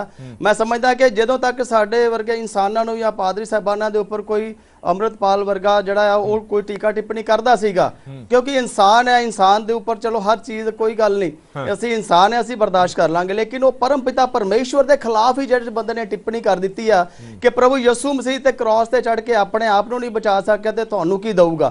मैनूं दसो कि उस परमेश्वर के प्रति असी इस तरीका दी हीन भावना रखते हैं। असी उस समाज नूं जिहड़ा जिस समाज ने अज अपने भारत नूं बहुत सारियां सेहत सुविधावां अच्छियां दित्तियां ने, अच्छी एजुकेशन दित्ती है। मदर टेरेसा ने जिहड़ा जात पात तो रहत हो के हाँ जी हर एक मानवता की जिहड़ी सेवा की है। असी एजुकेशन दे रहे हैं, जदों असी एजुकेशन देने उदों ते असी बहुत चंगे हैं। जदों असी सेहत सुविधावां अपने बिना किसी जात पात तो बिना किसी धर्म तो देने फिर असी बहुत चंगे हाँ। हाँ जी ते जेकर असी अपने धर्म का प्रचार प्रसार करते हैं फिर सानू उहदे उत्ते कहा जाता कि तुसी लालच देने हो। देखो हर एक भाईचारा है, चाहे साडे सिख भाईचारा है, वो भी हर एक तरीके दे नाल अपने जिहड़े अपने लोगों की सेवा करन दे विच समर्पित है। ये अच्छी गल है, लेकिन जदों असी सेवा करते हैं सानू वो लालच का रूप दे दिता जाता है ना जी। ये चीज़ गलत है। और सब तो जिहड़ी मंदभागी घटना ये होगी, सब तो माड़ी गल ये होगी कि उस प्रभु यीशु मसीह के बारे इन्होंने कह दिता है कि जड़ा ये आप सलीब ते चढ़ के अपने आप को नहीं बचा सके ते ये जड़े बाकियां नूं की बचाउणगे। मैं समझदा कि अगर मैं इसे गल दा जवाब लेना होनी बाइबल मैं ले लेना जवाब सिमरजीत पूरा तो ले लेना। मैं वही दसन लगा सर। हां हां बोलो कोटली साहब बोलो गल खत्म कर। मैं सर यही दसन लगा तुहानू कि देखो अगर इन्होंने भाई साहब ने पूरी आयत बाइबल की पढ़ ली होंदी कि प्रभु यीशु मसीह क्रूसीफाइड जदों होया उस तो तीसरे दिन मुर्दियां विचों जी भी उठे और 40 दिन वो जड़ा लोगों दे विच फिरदे रहे। और प्रभु यीशु मसीह एक वाहिद ऐसी शख्सियत है जमीन के उपर और आसमान के उपर जिहड़े जिंदा स्वर्ग दे विच भी उठाए गए। पूरी गल तो की नहीं, जिन्नी की लोड़ थी उन्नी को तरोड़ मरोड़ के किया गया, जिहदे नाल मसीह भाईचारे दी भावना नूं बहुत बुरी ठेस पहुंची है, जिहदे कारण वश असीं बीते 2 दिन पहले जिहड़ा असीं जलन अपना रोष प्रदर्शन किया सीगा वो इसे दे खिलाफ किया सीगा। चलो मैं एक छोटा जिहा रिप्लाई सिमरजीत तो लेना, फिर गुरचरण सिंह गरेवाल साहब को लाना। सिमरजीत सिंह हुण क्लीयर शब्दां दे विच उन्होंने वो बयान कह दिता कि प्रभु यीशु मसीह दे लई उन्होंने इदां दी भद्दी शब्दावली वरती है जिहड़ी कि नहीं वरतनी चाहिए सी। वो कहंदे साडे बारे बोलदे साडे प्रचारकां बारे बोलदे तां ठीक सीगा, असीं बर्दाश्त कर लैंदे जवाब दे दिंदे, पर यह नहीं बर्दाश्त होना कि साडे प्रभु बारे बोलिया गया। देखो जिहड़ा हैगा नहीं पहला तां मेरा जिहड़े ईसाई मत दे सत्कारत बुलारे आ उन्हां नूं मैं बहुत निमरता सहित ये गल कहना चाहुंदा कि उन्हां ने एक ढंग नाल ये गल कहनी चाहिए भी जिहड़ियां मेरियां गल्लां ये जिहड़ियां हैगियां मतलब किथे ਆਧਾਰ ਨਹੀਂ ਇਹਨਾਂ ਦਾ। ਮੈਂ ਬੰਦਿਆਂ ਦੇ ਨਾਂ ਲਏ ਆ। ਜੇ ਤੁਸੀਂ ਆਪਦੇ ਹਾਈ ਸਕਾਲਰ ਨੂੰ ਪੁੱਛੋ, ਜਿਹੜਾ ਮੈਂ ਇੱਕ ਮਤਲਬ ਉਸ ਫੀਲਡ ਦਾ ਸਕਾਲਰ ਹੈਗਾ, ਉਹ ਕੋਈ ਐ ਕਿਸੇ ਢੰਗ ਨਾਲ ਗੱਲ ਨਹੀਂ ਕਰ ਸਕਦਾ ਮੈਂ ਜਿਹੜੀ ਜਿਹਦਾ ਕੋਈ ਆਧਾਰ ਨਹੀਂ ਹੋਊਗਾ। ਮੈਂ ਜਿਹੜੇ ਨਾ ਬੰਦਿਆਂ ਦੇ ਨਾਂ ਲਏ ਆ, ਜਿਹੜੇ ਰੈਫਰੈਂਸਿਸ ਕੋਟ ਕੀਤੇ ਉਹ ਰਿਟਨ ਆ, ਜੇ ਉਹ ਚਾਹੁੰਦੇ ਆ ਤਾਂ ਮੈਂ ਉਹਨਾਂ ਨੂੰ ਇਹਨਾਂ ਨੂੰ ਦੇ ਸਕਦਾ ਹੈਗਾ। ਤੇ ਇਸ ਕਰਕੇ ਮਤਲਬ ਇਹ ਨਾ ਸਮਝਿਆ ਜਾਵੇ ਕਿ ਇਹ ਇਕੱਲੇ ਹੀ ਪੜ੍ਹੇ ਲਿਖੇ ਆ। ਤੇ ਮੈਂ ਇੱਕ ਮਤਲਬ ਸੰਜੀਦਾ ਸਕਾਲਰ ਦੇ ਤੌਰ ਤੇ ਜਿਹੜੀਆਂ ਅਕੈਡਮਿਕਸ 'ਚ ਗੱਲਾਂ ਹੋ ਰਹੀਆਂ ਹੈਗੀਆਂ ਉਹਦੇ ਬਹੁਤ ਰੈਫਰੈਂਸਿਸ ਦਿੱਤੇ ਆ। ਤੇ ਇਹ ਗੱਲ ਕਿਸੇ ਨੂੰ ਜਾਣ ਕੇ ਡਿਪਰੈਸ ਕਰਨ ਵਾਸਤੇ ਬਹੁਤ ਜਿਹੜਾ ਇੱਕ ਤਰੀਕੇ ਨਾਲ ਬਚਣ ਵਾਲੀ ਗੱਲ ਇਹਨਾਂ ਨੇ ਕੀਤੀ ਹੈਗੀ ਹੈ। ਦੂਜਾ ਮੈਨੂੰ ਇਹ ਦੱਸੋ, ਜਿਹੜਾ ਧਰਮ ਬਦਲੀ ਆ, ਮੈਂ ਪਹਿਲਾਂ ਵੀ ਕਿਹਾ ਕਿਸ ਮੈਨੂੰ ਇਹ ਦੱਸੋ ਵੀ ਸਿੱਖਾਂ ਦਾ ਜਿਹੜਾ ਮਹਾਰਾਜਾ ਹੈ, ਮਹਾਰਾਜਾ ਦਲੀਪ ਸਿੰਘ, ਜਿਹਨੂੰ ਜਬਰੀ ਇੱਥੋਂ ਚੱਕਿਆ ਗਿਆ ਹੈ, ਜਾਂ ਸਾਡੇ ਮਹਾਰਾਜਾ ਰਣਜੀਤ ਸਿੰਘ ਦੇ ਰਾਜ 'ਚ ਕੀ ਕੁਛ ਕੀਤਾ ਗਿਆ, ਕਿੰਨਾ ਕਤਲੇਆਮ ਕੀਤਾ ਗਿਆ। ਮਹਾਰਾਜਾ ਦਲੀਪ ਸਿੰਘ ਨੂੰ ਇੱਥੋਂ ਚੱਕਣ ਤੋਂ ਬਾਅਦ ਉਹਦਾ ਧਰਮ ਬਦਲਿਆ ਗਿਆ। ਉਹਦਾ ਧਰਮ ਕਿਹਨੇ ਬਦਲਿਆ? ਕੀ ਮਹਾਰਾਜਾ ਦਲੀਪ ਸਿੰਘ ਦਾ ਜਿਹੜਾ ਧਰਮ ਹੈਗਾ ਉਹਨੇ ਆਪਦੇ ਆਪ ਬਦਲਿਆ, ਜਾਂ ਉਹਨੂੰ ਜਿਹੜਾ ਹੈਗਾ ਮਤਲਬ ਜਬਰੀ ਬਦਲਾਇਆ ਗਿਆ? ਦੂਜੇ ਨੰਬਰ ਤੇ ਮਹਾਰਾਜਾ ਦਲੀਪ ਸਿੰਘ ਆਪਦੇ ਅੰਤਮ ਸਮੇਂ ਤੇ ਸਿੱਖ ਬਣ ਗਏ ਸੀ। ਸਿੱਖਾਂ ਵਾਸਤੇ ਉਹਨਾਂ ਨੇ ਸਟਰਗਲ ਕੀਤੀ ਆ। ਮਹਾਰਾਜਾ ਦਲੀਪ ਸਿੰਘ ਨੂੰ ਜਬਰੀ ਜਿਹੜਾ ਹੈਗਾ ਉਹਦੀਆਂ ਅੰਤਮ ਰਸਮਾਂ ਹੈਗੀਆਂ ਜਿਹੜੀਆਂ ਉਹ ਕਰਾਈਆਂ ਗਈਆਂ ਅਥਾਈ ਢੰਗ ਨਾਲ, ਅਥਾਈ ਮਰਿਆਦਾ ਮੁਤਾਬਕ, ਜਦੋਂ ਕਿ ਇੱਕ ਸਿੱਖ ਦੀਆਂ ਰਸਮਾਂ ਜਿਹੜੀਆਂ ਹੈਗੀਆਂ ਸਿੱਖ ਮਰਿਆਦਾ ਮੁਤਾਬਕ ਹੋਣੀਆਂ ਚਾਹੀਦੀਆਂ ਸੀ। ਅੱਜ ਉਸ ਘਟਨਾ ਤੋਂ 150-200 ਸਾਲ ਬਾਅਦ ਵੀ ਸਿੱਖ ਇਸ ਗੱਲ ਦੀ ਮੰਗ ਕਰ ਰਹੇ ਹੈਗੇ ਆ ਕਿ ਸਾਡੀਆਂ ਜਿਹੜੀਆਂ ਮਹਾਰਾਜਾ ਦਲੀਪ ਸਿੰਘ ਦੀਆਂ ਨਿਸ਼ਾਨੀਆਂ ਜਾਂ ਜਿਹੜੀਆਂ ਉਹਦੀਆਂ ਅੰਤਮ ਰਸਮਾਂ ਸਿੱਖ ਸਰੋਕਾਰਾਂ ਦੇ ਮੁਤਾਬਕ, ਸਿੱਖ ਮਰਿਆਦਾ ਦੇ ਮੁਤਾਬਕ ਹੋਣੀਆਂ ਚਾਹੀਦੀਆਂ, ਉਹ ਨਹੀਂ ਹੋਈਆਂ। ਜਿਹੜੀ ਕੌਮ ਦੇ ਮਹਾਰਾਜੇ ਦਾ ਮਤਲਬ ਧਰਮ ਜਬਰੀ ਬਦਲਿਆ ਗਿਆ ਹੋਵੇ, ਉਹਦੇ ਆਮ ਲੋਕਾਂ ਨਾਲ ਕੀ ਹੋਇਆ ਹੋਊਗਾ ਇਹ ਦੱਸੋ। ਬਾਕੀ ਮੈਂ ਜਿਹੜੀਆਂ ਬਹੁਤ ਮਤਲਬ ਰੈਫਰੈਂਸ ਦੇ ਕੇ ਗੱਲ ਕਰ ਰਿਹਾ, ਗਲੋਬਲ ਵਰਲਡ 'ਚ ਅਸੀਂ ਰਹਿ ਰਹੇ ਹੈਗੇ ਆ। ਗਲੋਬਲ ਵਰਲਡ 'ਚ ਜੋ ਅਫਰੀਕਾ 'ਚ ਕੀਤਾ ਗਿਆ, ਜੋ ਇਸਲਾਮ ਨਾਲ ਕੀਤਾ ਗਿਆ, ਜੋ ਕਾਲਿਆਂ ਨਾਲ ਕੀਤਾ ਗਿਆ। ਮੈਂ ਦੁਬਾਰਾ ਦੁਹਰਾ ਦੇਣਾ, ਜਿਹੜੀ ਇਹ ਗੱਲ ਕਹਿ ਰਹੇ ਨੇ ਕਿ ਜਿਹੜੀ ਇਹ ਟਿੱਪਣੀ ਕੀਤੀ ਗਈ, ਪ੍ਰੈਸ਼ਰ ਦੇ ਵਿੱਚੋਂ ਇਹ ਜਿਹੜੀ ਟਿੱਪਣੀ ਦਿੱਤੀ ਗਈ, ਇਹ ਟਿੱਪਣੀ ਨੂੰ ਤੁਸੀਂ ਠੀਕ ਮੰਨਦੇ ਹੋ? ਮੈਂ ਕਿਸੇ ਟਿੱਪਣੀ ਨੂੰ ਨਾ ਠੀਕ ਕਹਿਣਾ ਨਾ ਗਲਤ ਕਹਿਣਾ। ਮੈਂ ਇਹ ਕਹਿਣਾ ਕਿ ਹਰ ਟਿੱਪਣੀ ਦਾ ਇੱਕ ਆਧਾਰ ਹੁੰਦਾ, ਇੱਕ ਬੈਕਗ੍ਰਾਉਂਡ ਹੁੰਦਾ, ਇੱਕ ਸਿਨੈਰੀਓ ਹੁੰਦਾ। ਉਸ ਸਿਨੈਰੀਓ ਦੇ ਵਿੱਚੋਂ, ਉਹਦੀ ਲੰਮੀ ਹਿਸਟਰੀ ਦੇ ਵਿੱਚੋਂ ਉਹ ਟਿੱਪਣੀ ਆਈ ਹੈਗੀ ਆ, ਤੇ ਉਸ ਆਧਾਰ ਤੇ ਨਹੀਂ ਮੈਨੂੰ ਲੱਗਦਾ ਵੀ ਉਹ ਟਿੱਪਣੀ ਜਿਹੜੀ ਹੈਗੀ ਆ ਪਾਰਟਿਕੂਲਰ ਉਸ ਪਰਸਨ ਵੱਲੋਂ ਦੱਸ ਤਾਂ ਹੋ ਸਕਦੇ ਆ, ਪਰ ਉਹ ਜਿਹੜੇ ਪ੍ਰੈਸ਼ਰ 'ਚੋਂ ਟਿੱਪਣੀ ਆਈ ਆ, ਜਦੋਂ ਮਤਲਬ ਜਬਰੀ ਧਰਮ ਬਦਲੀ ਹੋ ਰਹੀ ਹੋਵੇ, ਉਸ ਪ੍ਰੈਸ਼ਰ 'ਚੋਂ ਟਿੱਪਣੀ ਗਲਤ ਨਹੀਂ। ਦੂਜਾ ਨੰਬਰ ਮੈਂ ਇਹ ਕਹਿੰਦਾ ਕਿ ਮੈਨੂੰ ਇਹ ਦੱਸੋ, ਮੈਂ ਬਾਈਬਲ ਪੜ੍ਹੀ ਆ, ਮੈਂ ਕੰਪੈਰੀਟਿਵ ਰਿਲੀਜਨ ਦਾ ਸਟੂਡੈਂਟ ਆ। There is difference between religion and magic. ਜਿਹੜਾ ਇਹ ਕਰ ਰਹੇ ਹੈਗੇ ਆ, ਇਹ ਮੈਜਿਕ ਆ। ਚਮਤਕਾਰ, ਧਰਮ ਤੇ ਚਮਤਕਾਰ ਦਾ ਕੋਈ ਸੁਮੇਲ ਨਹੀਂ। ਇੱਕ ਮਿੰਟ ਸਰ ਸੁਣੋ, ਜਿਹੜਾ ਮੈਥਿਊ ਦਾ ਵਾਲੀਅਮ ਆ, ਉਹਦੇ 'ਚ ਤੁਸੀਂ ਨਿਊ ਟੈਸਟਾਮੈਂਟ 'ਚ ਉਹਦੇ 'ਚ ਸਰਮਨ ਔਨ ਮਾਊਂਟ ਆ। ਸਰਮਨ ਔਨ ਮਾਊਂਟ 'ਚ ਪੂਰੀ ਐਥਿਕਸ ਸਮਝਾਏ ਗਏ ਆ। ਕ੍ਰਿਸਚੀਅਨਿਟੀ ਦੇ ਐਥਿਕਸ ਕੀ ਆ, ਕੀ ਜਿਹੜਾ ਇਹ ਧਰਮ ਪਰਿਵਰਤਨ ਆ, ਇਹ ਐਥਿਕਲ ਆ। ਜੀ ਬਿਲਕੁਲ, ਇਹ ਵਿਚਾਰ ਤਕਰਾਰ ਚੱਲਦੀ ਰਹੇਗੀ। ਇੱਕ ਛੋਟੇ ਜਿਹੇ ਬ੍ਰੇਕ ਲਈ ਰੁਕ ਰਹੇ ਹਾਂ। ਬ੍ਰੇਕ ਤੋਂ ਬਾਅਦ ਗਰੇਵਾਲ ਸਾਹਿਬ, ਹੁਣ ਇਸ ਪੂਰੇ ਮੁੱਦੇ ਦਾ, ਇਹ ਪੂਰੇ ਵਿਵਾਦ ਦਾ ਹੱਲ ਕੀ ਹੋਵੇ? ਕਿਉਂਕਿ ਸ਼੍ਰੋਮਣੀ ਗੁਰਦੁਆਰਾ ਪ੍ਰਬੰਧਕ ਕਮੇਟੀ ਸਿਰਮੌਰ ਸੰਸਥਾ ਹੈਗੀ ਸਿੱਖਾਂ ਦੀ, ਸ੍ਰੀ ਅਕਾਲ ਤਖਤ ਸਾਹਿਬ ਦੇ ਜਥੇਦਾਰ ਜਾਂ ਸ੍ਰੀ ਅਕਾਲ ਤਖਤ ਸਾਹਿਬ ਸਰਵਉੱਚ ਸੰਸਥਾ ਹੈਗੀ ਹੈ, ਔਰ ਇਦਾਂ ਦਾ ਹੀ ਇੱਕ ਵਿਵਾਦ ਪਹਿਲਾਂ ਵੀ ਕੁਝ ਸਮਾਂ ਪਹਿਲਾਂ ਤੁਹਾਨੂੰ ਯਾਦ ਹੋਏਗਾ ਖੜਾ ਹੋਇਆ ਸੀਗਾ, ਜਦੋਂ ਸ੍ਰੀ ਅਕਾਲ ਤਖਤ ਸਾਹਿਬ ਦੇ ਜਥੇਦਾਰ ਸਾਹਿਬ ਹੋਰਾਂ ਨੇ ਵੀ ਬਿਆਨ ਦਿੱਤਾ ਸੀਗਾ। ਸੋ ਮੇਰੇ ਕਹਿਣ ਦਾ ਭਾਵ ਇਹ ਹੈ ਕਿ ਇਹ ਮਸਲਾ ਕਿਵੇਂ ਹੱਲ ਹੋਊਗਾ? ਕਦੇ ਇਧਰੋਂ ਟਿੱਪਣੀ ਆਊਗੀ, ਕਦੇ ਉਧਰੋਂ ਵਿਵਾਦਤ ਬਿਆਨ ਆਊਗਾ, ਫਿਰ ਇਹ ਤਾਂ ਮਸਲਾ ਹੋਰ ਜ਼ਿਆਦਾ ਗੰਭੀਰ ਤੇ ਉਲਝਦਾ ਜਾ ਰਿਹਾ, ਸੁਲਝਣ ਦੀ ਬਜਾਏ। ਦੇਖੋ, ਮੈਂ ਇੱਕ ਬੇਨਤੀ ਕਰਦਾ ਕਿ ਇਹ ਜਿਹੜਾ ਮਸਲਾ ਵਾ, ਇਹ ਕੋਈ ਦੋ ਧਰਮਾਂ ਦਾ ਆਪਸੀ ਮਸਲਾ ਨਹੀਂ ਹੈਗਾ। ਸਿਮਰਜੀਤ ਸਿੰਘ ਮੇਰੇ ਬਹੁਤ ਸਤਿਕਾਰਯੋਗ ਨੇ, ਮੈਂ ਚੰਗੀ ਤਰ੍ਹਾਂ ਜਾਣਦਾ ਇਹਨਾਂ ਨੂੰ, ਬੜੇ ਸਾਡੇ ਸਕਾਲਰ ਨੇ, ਬੜੇ ਵਿਦਵਾਨ ਨੇ। ਇਹਨਾਂ ਨੇ ਜਿੰਨੀਆਂ ਗੱਲਾਂ ਕੀਤੀਆਂ ਆਪਣੇ ਇਹਨਾਂ ਨੇ ਤੱਥਾਂ ਦੇ ਆਧਾਰ ਤੇ ਕੀਤੀਆਂ। ਇਹਨਾਂ ਦੀ ਗੱਲ ਨੂੰ ਅਸੀਂ ਠੁਕਰਾ ਨਹੀਂ ਸਕਦੇ। ਪਰ ਮੈਂ ਇੱਕ ਹੋਰ ਦੱਸ ਦਿਆਂ ਗੱਲ ਕਿ ਇਹ ਪਿਛਲੇ ਦਿਨਾਂ 'ਚ ਜਦੋਂ ਇਹ ਮਸਲਾ ਉੱਠਿਆ ਸੀ ਤੇ ਜਿਹੜੇ ਈਸਾਈ ਮਤ ਦੇ ਧਾਰਮਿਕ ਆਗੂ ਸੀ ਉਹ ਜਥੇਦਾਰ ਸਾਹਿਬ ਕੋਲੇ ਆਏ ਸੀ। ਉਹਨਾਂ ਨੇ ਇਸ ਬਾਰੇ ਬਹੁਤ ਗੰਭੀਰਤਾ ਨਾਲ ਵਿਚਾਰ ਕੀਤੀ। ਮੈਨੂੰ ਵੀ ਯਾਦ ਆ ਕਿ ਸਾਡੀ ਇੱਕ ਚਿੱਠੀ ਜਿਹੜੀ ਆ ਸ਼੍ਰੋਮਣੀ ਕਮੇਟੀ ਨੇ ਮਿਨੋਰਟੀ ਕਮਿਸ਼ਨ ਨੂੰ ਪਾਈ ਸੀ ਤੇ ਉਹਨਾਂ ਨੇ ਇੱਕ ਮੀਟਿੰਗ ਕਰਵਾਈ ਸੀ। ਉੱਥੇ ਇਹ ਈਸਾਈ ਮਤ ਨਾਲ ਸੰਬੰਧਿਤ ਕੁਝ ਆਗੂ ਜਿਹੜੇ ਉੱਥੇ ਦਿੱਲੀ ਵੀ ਗਏ ਸੀ, ਮੈਂ ਵੀ ਉਸ ਮੀਟਿੰਗ 'ਚ ਸ਼ਾਮਲ ਸੀ ਜੀ। ਉੱਥੇ ਵੀ ਇਹ ਗੱਲ ਦੇਖੀ ਗਈ ਸੀ ਕਿ ਮੰਨਿਆ ਜਾਵੇ ਤੇ ਮੰਨਿਆ ਗਿਆ ਬਈ ਜਿਹੜੇ ਲੋਕ, ਇਹ ਜਿਹੜੇ ਪਾਸਟਰ ਨੇ, ਇਹ ਜੋ ਕੁਝ ਕਰ ਰਹੇ ਨੇ, ਇਹ ਜਿਹੜੇ ਆ ਕਿ ਸਮਾਜਿਕ ਬੁਰਾਈ ਵੀ ਆ ਤੇ ਧਰਮ ਨੂੰ ਬਦਨਾਮ ਵੀ ਕਰ ਰਹੇ ਨੇ। ਸੋ ਜਿਹੜੀ ਤੁਹਾਡੀ ਗੱਲ ਕੀਤੀ ਸ਼੍ਰੋਮਣੀ ਗੁਰਦੁਆਰਾ ਪ੍ਰਬੰਧਕ ਕਮੇਟੀ, ਗੱਲ ਇਸ ਤਰ੍ਹਾਂ ਜੀ ਕਿ ਧਰਮ ਤਾਂ ਇੱਕ ਦੂਜੇ ਦਾ ਸਤਿਕਾਰ ਕਰਦੇ ਆ, ਪਰ ਮੈਂ ਪਹਿਲਾਂ ਜਿਹੜੀ ਗੱਲ ਕੀਤੀ ਸੀ ਕਿ ਜਦੋਂ ਜਿਹੜੇ ਹਾਲਾਤ ਬਣ ਜਾਂਦੇ ਆ ਉਹਨਾਂ ਹਾਲਾਤਾਂ ਦੇ ਵਿੱਚ ਕੋਈ ਭਾਵਨਾ ਵਿੱਚ ਬਹਿ ਕੇ ਕਿਸੇ ਬਾਰੇ ਕੋਈ ਟਿੱਪਣੀ ਕਰ ਦਿੰਦਾ। ਮੈਨੂੰ ਲੱਗਦਾ ਕਿ ਪਿਛਲੇ ਦਿਨਾਂ ਦੇ ਵਿੱਚ ਟਿੱਪਣੀ ਤੋਂ ਬਾਅਦ ਉਹਨਾਂ ਨੇ, ਅੰਮ੍ਰਿਤਪਾਲ ਸਿੰਘ ਹੋਣਾ ਨੇ ਇਹ ਜ਼ਿਕਰ ਕੀਤਾ ਸੀ ਕਿ ਮੈਂ ਸਾਰੇ ਧਰਮਾਂ ਦਾ ਸਤਿਕਾਰ ਕਰਦਾ।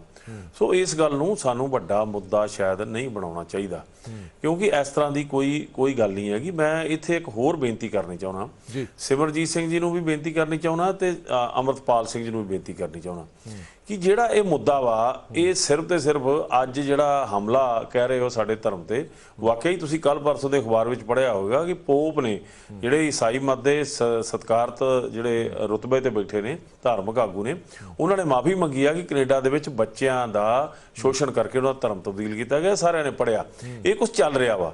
ਇਸ ਗੱਲ ਲਈ ਸਾਨੂੰ ਮੰਨਣਾ ਪਏਗਾ। ਮੈਂ ਜਿਹੜੇ ਈਸਾਈ ਮਤ ਦੇ ਸਾਡੇ ਬੈਠੇ ਨੇ ਕੋਟਲੀ ਸਾਹਿਬ, ਮੈਂ ਇਹਨਾਂ ਨੂੰ ਬੇਨਤੀ ਕਰਾਂਗਾ ਕਿ ਅਸੀਂ ਕੋਈ ਇੱਕ ਦੂਜੇ ਨੂੰ ਥੱਲੇ ਲਾਉਣ ਲਈ ਨਹੀਂ ਬੈਠੇ, ਅਸੀਂ ਇੱਕ ਚੰਗੀ ਵਿਚਾਰ ਕਰਨ ਲਈ ਬੈਠੇ ਹਾਂ ਜਿਹਦੇ ਨਾਲ ਇਹ ਮਸਲਾ ਤੇ ਸਮੱਸਿਆਵਾਂ ਦਾ ਹੱਲ ਹੋਵੇ, ਕਿਉਂਕਿ ਇਹ ਗੱਲਾਂ ਕਾਰਨ ਬਣ ਗਈਆਂ ਆਉਣ ਵਾਲੇ ਸਮੇਂ ਦੇ ਅੰਦਰ ਇੱਕ ਚੰਗੇ ਭਾਈਚਾਰਕ ਸਾਂਝ ਨੂੰ ਤੋੜਨ ਦੇ ਲਈ। ਮੈਂ ਇੱਥੇ ਹੋਰ ਬੇਨਤੀ ਕਰਨੀ ਚਾਹੁੰਦਾ ਕਿ ਅਸੀਂ ਕੱਲਾ ਜਿਹੜਾ ਈਸਾਈ ਮਤ ਦੇ ਨੂੰ ਟਾਰਗੇਟ ਕਰਕੇ ਬਾਕੀ ਸਾਰਾ ਕੁਝ ਨਾ ਭੁੱਲ ਜਾਈਏ।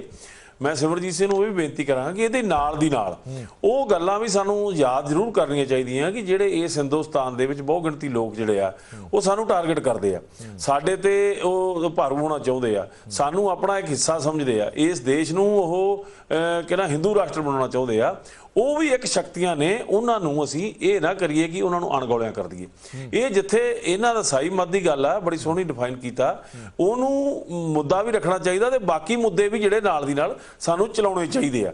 ਸੋ ਮੈਂ ਤਾਂ ਫੇਰ ਇਹ ਗੱਲ ਕਹੂੰਗਾ ਕਿ ਧਰਮ ਜਿਹੜਾ ਵਾ ਉਹ ਸਾਰੇ ਆਪੋ ਆਪਣਾ ਸਤਿਕਾਰਯੋਗ ਹੁੰਦਾ। ਜਿਹੜੀ ਗੱਲ ਕੋਟਲੀ ਸਾਹਿਬ ਨੇ ਜ਼ਿਕਰ ਕੀਤਾ ਸੀ ਕਿ ਅਸੀਂ ਬਹੁਤ ਗਰੀਬ ਹਾਂ, ਪੈਰਵੀ ਕੀਤੀ ਜਾ ਸਕਦੀ ਹੈ, ਸ੍ਰੀ ਅਕਾਲ ਤਖਤ ਸਾਹਿਬ ਦੇ ਜੱਥੇਦਾਰ ਸਾਹਿਬ ਵੱਲੋਂ ਪੈਰਵੀ ਕੀਤੀ ਜਾ ਸਕਦੀ ਹੈ ਕਿ ਹੋਰ, ਕਿਉਂਕਿ ਇਹ ਜਿਹੜੀ ਪਹਿਲਾਂ ਗੱਲ ਸੀਗੀ ਇਹ ਸਿਰਫ ਮੁੱਦਾ ਦੋ ਧਿਰਾਂ ਦੇ ਵਿਚਾਲੇ ਨਾ ਰਹਿ ਜੇ, ਆਪਸ ਦੇ ਵਿੱਚ ਲੋਕਾਂ ਦੇ ਵਿੱਚ, ਸਿੱਖ ਧਰਮ ਦੇ ਅਨੁਆਈ ਤੇ ਈਸਾਈ ਧਰਮ ਦੇ ਅਨੁਆਈ ਜਿਹੜੇ ਨੇ ਉਹਨਾਂ ਦੇ ਵਿੱਚ ਕਿਸੇ ਤਰ੍ਹਾਂ ਦੀ ਫਿੱਕ ਨਾ ਪੈ ਜੇ, ਪਾੜਾ ਨਾ ਪੈ ਜੇ। ਉਹ ਬੜਾ ਗੰਭੀਰ ਵਿਸ਼ਾ ਹੈਗਾ ਕਿ ਤੁਹਾਨੂੰ ਨਹੀਂ ਲੱਗਦਾ ਕਿ ਪੈਰਵੀ ਕਰਨੀ ਚਾਹੀਦੀ ਇਸ ਪੂਰੇ ਮੁੱਦੇ ਦੀ?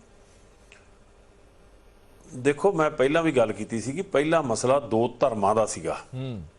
ਉਸ ਧਰਮਾਂ ਦੇ ਮਸਲੇ ਨੂੰ ਲੈ ਕੇ ਸ੍ਰੀ ਅਕਾਲ ਤਖਤ ਸਾਹਿਬ ਜਥੇਦਾਰ ਜੀ ਨੇ ਇਸ ਗੱਲ ਦੀ ਵਿਚੋਲਗੀ ਕੀਤੀ ਤੇ ਈਸਾਈ ਮਤ ਵਾਲੇ ਉੱਥੇ ਆਏ। ਹੁਣ ਮੇਰੇ ਲਈ ਜਿਹੜਾ ਇਹ ਮਸਲਾ ਦਿਖਾਈ ਦੇ ਰਿਹਾ, ਇਹ ਸਤਿਕਾਰਯੋਗ ਸਾਡੇ ਨੌਜਵਾਨ ਆਗੂ ਨੇ ਜਿਨ੍ਹਾਂ ਦਾ ਅਸੀਂ ਜਿੰਨਾ ਕੁ ਜਾਣਦੇ ਹਾਂ, ਕੋਈ ਕੁਛ ਕਹਿ ਰਿਹਾ, ਕੋਈ ਕੁਛ ਕਹਿ ਰਿਹਾ। ਸ਼੍ਰੋਮਣੀ ਗੁਰਦੁਆਰਾ ਪ੍ਰਬੰਧਕ ਕਮੇਟੀ ਉਹਨਾਂ ਦਾ ਇਸ ਕਰਕੇ ਸਤਿਕਾਰ ਕਰਦੀ ਹੈ ਕਿ ਉਹਨਾਂ ਨੇ ਪਿਛਲੇ ਦਿਨੀ ਆਪ ਅੰਮ੍ਰਿਤ ਛਕਿਆ ਤੇ ਹੋਰ ਵੀ ਵੱਡੀ ਗਿਣਤੀ ਵਿੱਚ ਨੌਜਵਾਨਾਂ ਨੂੰ ਇਸ ਗੱਲ ਲਈ ਪ੍ਰੇਰਿਆ ਤੇ ਅੰਮ੍ਰਿਤ ਛਕਿਆ, ਜਿਹੜਾ ਕਿ ਚੰਗਾ ਕੰਮ। ਉਹ ਹੁਣ ਆਪਣੀ ਜਥੇਬੰਦੀ ਨੂੰ ਲੈ ਕੇ ਵਿਚਰ ਰਹੇ ਨੇ।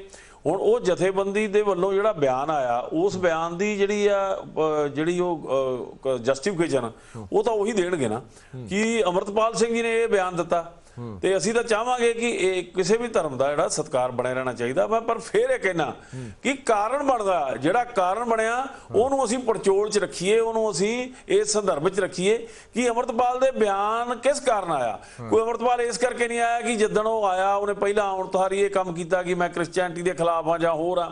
ਉਹ ਤਾਂ ਜਿਹੜੇ ਇੱਥੇ ਹਾਲਾਤ ਸੀ ਉਹਨਾਂ ਦੇ ਬਾਰੇ ਜ਼ਿਕਰ ਕਰਦਾ। ਸੋ ਇਹ ਗੱਲ ਇੱਕ ਨੌਜਵਾਨ ਦੇ ਜਜ਼ਬਾਤਾਂ 'ਚੋਂ ਆਈ ਹੋਈ ਗੱਲ ਆ। ਮੈਨੂੰ ਲੱਗਦਾ ਇਸ ਗੱਲ ਨੂੰ ਸੁਲਝਾ ਲੈਣਾ ਚਾਹੀਦਾ। ਇਹ ਗੱਲ ਜਿਹੜੀ ਆ ਕਿਸੇ ਵੀ ਤਰ੍ਹਾਂ ਵਧੇ ਨਾ, ਤਾਂ ਕਿ ਸਾਡਾ ਗੁਰੂ ਸਾਹਿਬ ਨੇ ਜਿਹੜਾ ਸਿਧਾਂਤ ਦਿੱਤਾ ਕਿ ਆਪਸੀ ਭਾਈਚਾਰੇ ਦੇ ਨਾਲ ਰਹਿ ਕੇ ਅਸੀਂ ਆਪੋ ਆਪਣੇ ਅਕੀਦੇ ਤੇ ਆਪਣੇ ਧਰਮ ਨੂੰ ਸਨਮਾਨ ਦਈਏ ਤੇ ਸਤਿਕਾਰ ਦਈਏ ਤੇ ਗੁਰੂ ਦੇ ਸਿਧਾਂਤ ਤੇ ਪਹਿਰਾ ਦਈਏ। ਕੋਟਲੀ ਸਾਹਿਬ ਮੈਂ ਇੱਕ ਗੱਲ ਤੁਹਾਡੇ ਤੋਂ ਫਿਰ ਦੁਹਰਾ ਦਿੰਨਾ। ਸ਼ੁਰੂਆਤ ਦੇ ਵਿੱਚ ਵੀ ਮੈਂ ਗੱਲ ਕਹੀ ਸੀਗੀ, ਜਿਵੇਂ ਹੁਣੇ ਗਰੇਵਾਲ ਸਾਹਿਬ ਨੇ ਵੀ ਕਿਹਾ ਕਿ ਤੁਹਾਡੇ ਕੋਈ ਪੈਰੋਕਾਰ ਜਿਹੜੇ ਨੇ ਉਹ ਵੀ ਆਏ ਸੀਗੇ, ਪਾਸਟਰ ਜਿਹੜੇ ਨੇ ਉਹਨਾਂ ਨੇ ਵੀ ਮੀਟਿੰਗ ਕੀਤੀ ਸੀ, ਉਹਨਾਂ ਨੇ ਵੀ ਮੰਨਿਆ ਕਿ ਕੁਝ ਫੀਸਦ ਲੋਕ ਨੇ, ਤੁਸੀਂ ਵੀ ਟੀਵੀ ਚੈਨਲ ਦੇ ਉੱਤੇ ਸੋਸ਼ਲ ਮੀਡੀਆ ਤੇ ਦੇਖਿਆ ਹੋਣਾ ਕਿ ਕਿੱਦਾਂ ਦੀਆਂ ਗੱਲਾਂ ਹੁੰਦੀਆਂ ਨੇ ਕਿ ਤੁਹਾਨੂੰ ਕੈਂਸਰ ਹੈ ਜੀ ਤੇ ਹੱਥ ਲਾਉਂਦੇ ਹੀ ਕੈਂਸਰ ਖਤਮ ਹੋ ਜਾਂਦਾ। ਬਚਪਨ ਤੋਂ ਹੀ ਜਿਹੜਾ ਨਹੀਂ ਚੱਲ ਸਕਦਾ ਉਹ ਸਟੇਜ ਤੇ ਆਉਂਦਿਆਂ ਹੀ ਚੱਲ ਪੈਂਦਾ। ਕਿ ਕੋਈ ਧਰਮ ਅਜਿਹੇ ਚਮਤਕਾਰ, ਕੋਈ ਧਰਮ ਅਜਿਹੇ ਜਾਦੂ ਟੋਣੇ ਸਿਖਾਉਂਦਾ? ਜਦੋਂ ਤੁਸੀਂ ਅਜਿਹਾ ਪ੍ਰਚਾਰ ਕਿਸੇ ਤਰੀਕੇ ਨਾਲ ਕਰਦੇ ਹੋ ਤਾਂ ਹੋਰਾਂ ਧਰਮਾਂ ਦਾ ਨਾਲ ਦੀ ਨਾਲ ਇਹ ਕਹਿੰਦੇ ਕਿ ਉਸ ਧਰਮ ਦੇ ਵਿੱਚ ਇਹ ਨਹੀਂ ਹੁੰਦਾ, ਇਸ ਧਰਮ ਦੇ ਵਿੱਚ ਇਹ ਹੋ ਸਕਦਾ। ਇਹਨਾਂ ਗੱਲਾਂ ਤੋਂ ਗੁਰੇਜ਼ ਕਰਨਾ ਚਾਹੀਦਾ ਕਿ ਨਹੀਂ ਕਰਨਾ ਚਾਹੀਦਾ? ਹਰਪ੍ਰੀਤ ਜੀ, ਬਿਲਕੁਲ ਕਰਨਾ ਚਾਹੀਦਾ। ਹਰਪ੍ਰੀਤ ਜੀ, ਤੁਸੀਂ 2-3 ਸਵਾਲ ਇਕੱਠੇ ਕੀਤੇ ਆ, ਮੈਂ ਸਮਝਦਾ ਕਿ ਮੈਂ ਇੱਕ ਇੱਕ ਕਰਕੇ ਅਗਰ ਜਵਾਬ ਦਊਂਗਾ ਤੇ ਅੱਛਾ ਰਹੇਗਾ। ਪਹਿਲੀ ਗੱਲ ਤੇ ਤੁਸੀਂ ਹਾਂਜੀ, ਪਹਿਲੀ ਗੱਲ ਤੇ ਇਹ ਹੈ ਕਿ ਜਿਹੜੇ ਸਾਡੇ ਆਗੂ ਤੁਸੀਂ ਕਹਿ ਰਹੇ ਹੋ ਕਿ ਹਰਮੰਦਰ ਸਾਹਿਬ ਇਹਨਾਂ ਨੇ ਆਪਣੇ ਜਥੇਦਾਰ ਸਾਹਿਬ ਜੀ ਨੇ ਬੁਲਾਏ ਸੀਗੇ। ਪਹਿਲੀ ਗੱਲ ਤੇ ਮੈਂ ਸਮਝਦਾ ਕਿ ਜਿਹੜੇ ਸਾਡੇ ਗਿਰਜਾ ਘਰਾਂ ਦੇ ਵਿੱਚ ਜਾਂ ਸਾਡੇ ਬਹੁਤ ਵੱਡੀ ਬਹੁਤ ਗਿਣਤੀ ਦੇ ਵਿੱਚ ਜਿਹੜੇ ਸਾਡੇ ਪੰਜਾਬ ਦੇ ਅੰਦਰ ਵਸਦੇ ਜਿਹੜੇ ਸਾਡੇ ਮਸੀਹੀ ਲੋਕ ਨੇ, ਉਹਨਾਂ ਦਾ ਕੋਈ ਵੀ ਨੁਮਾਇੰਦਾ ਜਿਹੜਾ ਆ ਉੱਥੇ ਬੁਲਾਇਆ ਨਹੀਂ ਗਿਆ, ਬਲਕਿ ਇਹ ਉਹ ਪਤਾ ਨਹੀਂ ਉੱਤਰਾਖੰਡ ਤੋਂ ਚੱਕ ਕੇ ਲੈਣ ਦੇ ਨੁਮਾਇੰਦੇ ਜਿਨ੍ਹਾਂ ਨੂੰ ਪੰਜਾਬ ਦੀ ਹਿਸਟਰੀ ਬਾਰੇ ਨਹੀਂ ਪਤਾ, ਪੰਜਾਬ ਦੇ ਮਾਹੌਲ ਬਾਰੇ ਨਹੀਂ ਪਤਾ, ਪੰਜਾਬ ਦੇ ਪੰਜਾਬੀਅਤ ਬਾਰੇ ਕੁਝ ਨਹੀਂ ਪਤਾ। ਤੇ ਉਹਨਾਂ ਨੂੰ ਪਹਿਲੇ, ਇੱਕ ਮਿੰਟ ਜੀ ਮੇਰੀ ਗੱਲ ਕੰਪਲੀਟ ਹੋਣ ਦਿਓ, ਉਹਨਾਂ ਨੂੰ ਪਹਿਲੇ ਹਰਮੰਦਰ ਸਾਹਿਬ ਦੇ ਅਜਾਇਬ ਘਰ ਦੇ ਵਿੱਚ ਜਿਹੜਾ ਪੂਰਾ ਘੁਮਾਇਆ ਗਿਆ ਔਰ ਪੂਰਾ ਉਹਨਾਂ ਨੂੰ ਦੱਸਿਆ ਗਿਆ ਕਿ ਸਿੱਖ ਹਿਸਟਰੀ ਦੇ ਬਾਰੇ ਇਹ ਚੀਜ਼ਾਂ ਹੋਈਆਂ, ਉਹਨਾਂ ਨੂੰ ਪੂਰਾ ਪ੍ਰੈਸ਼ਰਾਈਜ਼ ਕਰਕੇ ਔਰ ਉਹਨਾਂ ਨੂੰ ਇੱਕ ਹਿਸਾਬ ਦਾ ਉਹਨਾਂ ਨੂੰ ਜਿਹੜਾ ਉਹਨਾਂ ਦਿਮਾਗ ਤੇ ਬੋਝ ਪਾ ਕੇ ਜੋ ਉਹਨਾਂ ਕੋਲ ਉਗਲਵਾਇਆ ਗਿਆ। ਮੈਂ ਸਮਝਦਾ ਕਿ ਇਹ ਚੀਜ਼ ਜਿਹੜੀ ਪੰਜਾਬ ਦੇ ਅਗਰ ਕਿਸੇ ਵੱਡੇ ਗਿਰਜਾ ਘਰਾਂ ਦੇ ਆਗੂ ਨੂੰ, ਅਗਰ ਧਾਰਮਿਕ ਆਗੂ ਨੂੰ ਨਾਲ ਲੈ ਕੇ ਅਗਰ ਕੀਤੀ ਹੁੰਦੀ ਤੇ ਬਿਲਕੁਲ ਪੰਜਾਬ ਦੀ ਪੰਜਾਬੀਅਤ ਦੇ ਤਰੀਕੇ ਦੇ ਨਾਲ ਇਹਦਾ ਬੜਾ ਅੱਛਾ ਇੱਕ ਫਰੂਟ ਨਿਕਲ ਕੇ ਬਾਹਰ ਆਣਾ ਸੀ। ਨੰਬਰ 2 ਜਿਹੜੀ ਗੱਲ ਕੀਤੀ ਹੈ ਕਿ ਚਮਤਕਾਰ ਦੀ ਤੁਸੀਂ ਗੱਲ ਕਰ ਰਹੇ ਹੋ, ਜਿਹੜੇ ਸਾਡੇ ਆਗੂ ਆਏ ਸੀ ਜਾਂ ਸਾਡੇ ਹੋਰ ਵੀ ਜਿਹੜੇ ਵੀਰ ਜਿਹੜੇ ਆਪਣੇ ਸਿੱਖ ਧਰਮ ਦੇ ਨਾਲ ਬਿਲੋਂਗ ਕਰਦੇ ਨੇ, ਉਹ ਕਹਿੰਦੇ ਨੇ ਕਿ ਚਮਤਕਾਰ ਜਿਹੜਾ ਉਹਨੂੰ ਕਹਿ ਕੇ ਜਿਹੜਾ ਇਸ ਤਰੀਕੇ ਦੇ ਜਿਹੜਾ ਕੰਮ ਕੀਤਾ ਜਾਂਦਾ। ਦੇਖੋ ਹਰਮੰਦਰ ਸਾਹਿਬ ਦੇ ਵਿੱਚ ਅਗਰ ਕੁਝ ਲੋਕ ਇਸ਼ਨਾਨ ਕਰਕੇ ਜਾਂਦੇ ਨੇ ਤੇ ਉਹ ਚੰਗੇ ਹੋ ਜਾਂਦੇ ਨੇ, ਉਹ ਵੀ ਚਮਤਕਾਰ ਤੋਂ ਘੱਟ ਨਹੀਂ ਹੈਗਾ ਜੀ। ਜੇ ਬਾਬਾ ਦੀਪ ਸਿੰਘ ਜੀ ਜੰਗ ਲੜਦੇ ਸ਼ਹੀਦਾਂ ਉਹਨਾਂ ਨੇ ਆਪਣੀ ਜਿਹੜੀ ਗਰਦਨ ਜਿਹੜੀ ਆ ਗੁਰਦੁਆਰਾ ਸਾਹਿਬ ਦੇ ਵਿੱਚ ਜਿਹੜਾ ਆਪਣਾ ਸੀਸ ਜਿਹੜਾ ਸ਼ਹੀਦਾਂ ਸਾਹਿਬ ਦੇ ਵਿੱਚ ਆ ਗਿਆ, ਉਹ ਵੀ ਚਮਤਕਾਰ ਤੋਂ ਘੱਟ ਨਹੀਂ ਹੈ ਜੀ। ਹਾਂਜੀ, ਤੇ ਜੇ ਅਸੀਂ ਕਹਿੰਦੇ ਆ ਹਰਮੰਦਰ ਸਾਹਿਬ ਦਾ ਜਿਹੜਾ ਸਰੋਵਰ ਸੀਗਾ ਜਿਹੜਾ ਕਿ ਪਹਿਲੇ ਛੋਟਾ ਹੁੰਦਾ ਸੀ, ਜਿਹੜੀ ਛੱਪੜੀ ਹੁੰਦੀ ਸੀ, ਉਹਦੇ ਚੋਂ ਕਾਂ ਜਦੋਂ ਨਹਾ ਕੇ ਨਿਕਲਦੇ ਸੀਗੇ ਕਾਲੇ ਕਾਂ ਤੇ ਚਿੱਟੇ ਹੋ ਕੇ ਚਲੇ ਜਾਂਦੇ ਸੀਗੇ, ਤੇ ਮੈਂ ਸਮਝਦਾ ਇਹ ਵੀ ਚਮਤਕਾਰ ਤੋਂ ਘੱਟ ਨਹੀਂ ਹੈ ਜੀ। ਤੇ ਜੇ ਉਹ ਜਿਹੜਾ ਕੋਈ ਸੁਪਰੀਮ ਪਾਵਰ ਜਿਹੜੀ ਇਸ ਸ੍ਰਿਸ਼ਟੀ ਨੂੰ ਚਲਾ ਰਹੀ ਹੈ, ਜਿਹੜੀ ਇਸ ਪੂਰੀ ਮਖਲੂਕਾਤ ਨੂੰ ਚਲਾ ਰਹੀ ਹੈ, ਉਹ ਮੈਂ ਸਮਝਦਾ ਕਿ ਜਿਹੜੀ ਮਖਲੂਕਾਤ ਨੂੰ ਪੂਰੀ ਸ੍ਰਿਸ਼ਟੀ ਨੂੰ ਸੁਪਰੀਮ ਪਾਵਰ ਚਲਾ ਰਹੀ ਹੈ, ਉਹ ਜਿਹੜਾ ਇੱਕ ਪਹਿਲੀ ਗੱਲ ਉਹ ਕਿਸੇ ਨਾਲੋਂ ਘੱਟ ਨਹੀਂ ਆ। ਦੂਸਰੀ ਗੱਲ ਹੈ ਕਿ ਇਨਸਾਨ ਦਾ ਮਾਂ ਦੇ ਪੇਟ ਦੇ ਵਿੱਚੋਂ ਜੰਮਣਾ ਹੀ ਇੱਕ ਚਮਤਕਾਰ ਆ, ਜਿਹੜਾ ਕਿ ਅੰਦਰ ਸਾਹ ਵੀ ਪਰਮੇਸ਼ਵਰ ਉਹਨਾਂ ਨੂੰ ਮਾਂ ਦੇ ਪੇਟ 'ਚ ਸਾਹ ਵੀ ਦਿੰਦਾ ਆ ਔਰ ਬਿਲਕੁਲ ਜ਼ਿੰਦਾ ਬਾਹਰ ਵੀ ਆਉਂਦਾ ਆ। ਇਹ ਚਮਤਕਾਰ ਨਾਲੋਂ ਘੱਟ ਨਹੀਂ ਆ। ਜਿਹੜੇ ਵੀ ਧਰਮ ਦੇ ਨਾਲ ਸਾਡੀ ਆਸਥਾ ਜੁੜੀ ਆ, ਹਰੇਕ ਧਰਮ ਦੇ ਵਿੱਚ ਜਿਹੜੇ ਆ ਚਮਤਕਾਰ ਜਿਹੜੇ ਉਹ ਦਿਖਾਈ ਦਿੰਦੇ ਨੇ ਜੀ। ਠੀਕ ਹੈ ਕੋਟਲੀ ਸਾਹਿਬ, ਤੁਹਾਨੂੰ ਨਹੀਂ ਲੱਗਦਾ ਕਿ ਤੁਹਾਨੂੰ ਇਸ ਗੱਲ ਤੋਂ ਪਰਹੇਜ਼ ਕਰਨਾ ਚਾਹੀਦਾ ਸੀ? ਤੁਸੀਂ ਆਪਣੇ ਹੀ ਆਗੂਆਂ ਨੂੰ, ਤੁਹਾਡੇ ਆਪਣੇ ਹੀ ਧਰਮ ਦੇ ਪ੍ਰਚਾਰਕਾਂ ਨੂੰ ਤੁਸੀਂ ਕਹਿ ਰਹੇ ਹੋ ਕਿ ਉਹ ਧਰਮ ਦੇ ਪ੍ਰਭਾਵ ਹੇਠ ਆ ਗਏ, ਉਹ ਫਲਾਣੇ ਧਰਮ ਤਾਂ ਇੱਕੋ ਹੀ ਹੈ, ਭਾਵੇਂ ਉਹ ਹਿਮਾਚਲ 'ਚ ਹੋਵੇ, ਭਾਵੇਂ ਉਹ ਹਰਿਆਣੇ 'ਚ ਹੋਵੇ, ਉੱਤਰਾਖੰਡ ਤੋਂ ਹੋਵੇ। ਕੀ ਤੁਹਾਡਾ ਧਰਮ ਪੰਜਾਬ ਦੇ ਵਿੱਚ ਹੋਰ, ਉੱਤਰਾਖੰਡ ਦੇ ਵਿੱਚ ਹੋਰ ਹੈ? ਮੈਂ ਕਿਹਾ ਜੀ ਇਹ ਗੱਲ ਤੁਹਾਡੀ ਗੱਲ ਨਾਲ ਬਿਲਕੁਲ ਸਹਿਮਤ ਹੋ ਰਿਹਾ। ਮੈਂ ਤੇ ਸਿਰਫ ਇੰਨੀ ਗੱਲ ਕਰ ਰਿਹਾ ਕਿ ਇਹ ਮਸਲਾ ਜਿਹੜਾ ਪੰਜਾਬ ਦਾ ਆ, ਪੰਜਾਬ ਦੇ ਅੰਦਰ ਜੋ ਹਾਲਾਤ ਹੈ ਪੰਜਾਬੀ ਨੂੰ ਪਤਾ ਹੈ, ਚਾਹੇ ਉਹ ਪੰਜਾਬੀ ਕ੍ਰਿਸਚਨ ਹੋਵੇ, ਚਾਹੇ ਉਹ ਪੰਜਾਬੀ ਸਿੱਖ ਹੋਵੇ। ਮੈਂ ਸਮਝਦਾ ਕਿ ਹਰ ਸਟੇਟ ਦਾ ਇੱਕ ਆਪਣਾ ਇਸ਼ੂ ਹੁੰਦੇ ਨੇ। ਕੇਰਲਾ ਦੇ ਵਿੱਚ ਕੋਈ ਹੋਰ ਤਰੀਕੇ ਦੇ ਜਿਹੜਾ ਸਰਕਮਸਟੈਂਸਿਸ ਹੁੰਦੇ ਨੇ, ਉੱਤਰਾਖੰਡ 'ਚ ਹੋਰ ਤਰ੍ਹਾਂ ਦੇ ਸਰਕਮਸਟੈਂਸਿਸ ਹੁੰਦੇ ਨੇ, ਪਰ ਜਿਹੜੇ ਇਹਨਾਂ ਦੇ ਮਨਪਸੰਦ ਲੋਕ ਸੀਗੇ, ਜਿਹੜੇ ਇਹਨਾਂ ਦੀ ਬੋਲੀ ਬੋਲ ਸਕਦੇ ਸੀਗੇ, ਇਹਨਾਂ ਨੇ ਉਹਨਾਂ ਨੂੰ ਚੱਕ ਕੇ ਲਿਆਂਦਾ। ਚਲੋ ਇਹਦਾ ਜਵਾਬ ਤੇ ਗਰੇਵਾਲ ਸਾਹਿਬ ਦੇ ਦਿਨ ਤਾਂ ਬਿਹਤਰ ਹੈ। ਗਰੇਵਾਲ ਸਾਹਿਬ ਇਹ ਸਿੱਧਾ ਐਲੀਗੇਸ਼ਨ ਲਗਾ ਰਹੇ ਨੇ ਕਿ ਜਿਹੜੇ ਤੁਹਾਡੀ ਬੋਲੀ ਬੋਲ ਸਕਦੇ ਉਹਨੂੰ ਤੁਸੀਂ ਮੀਟਿੰਗ 'ਚ ਬੁਲਾ ਲਿਆ।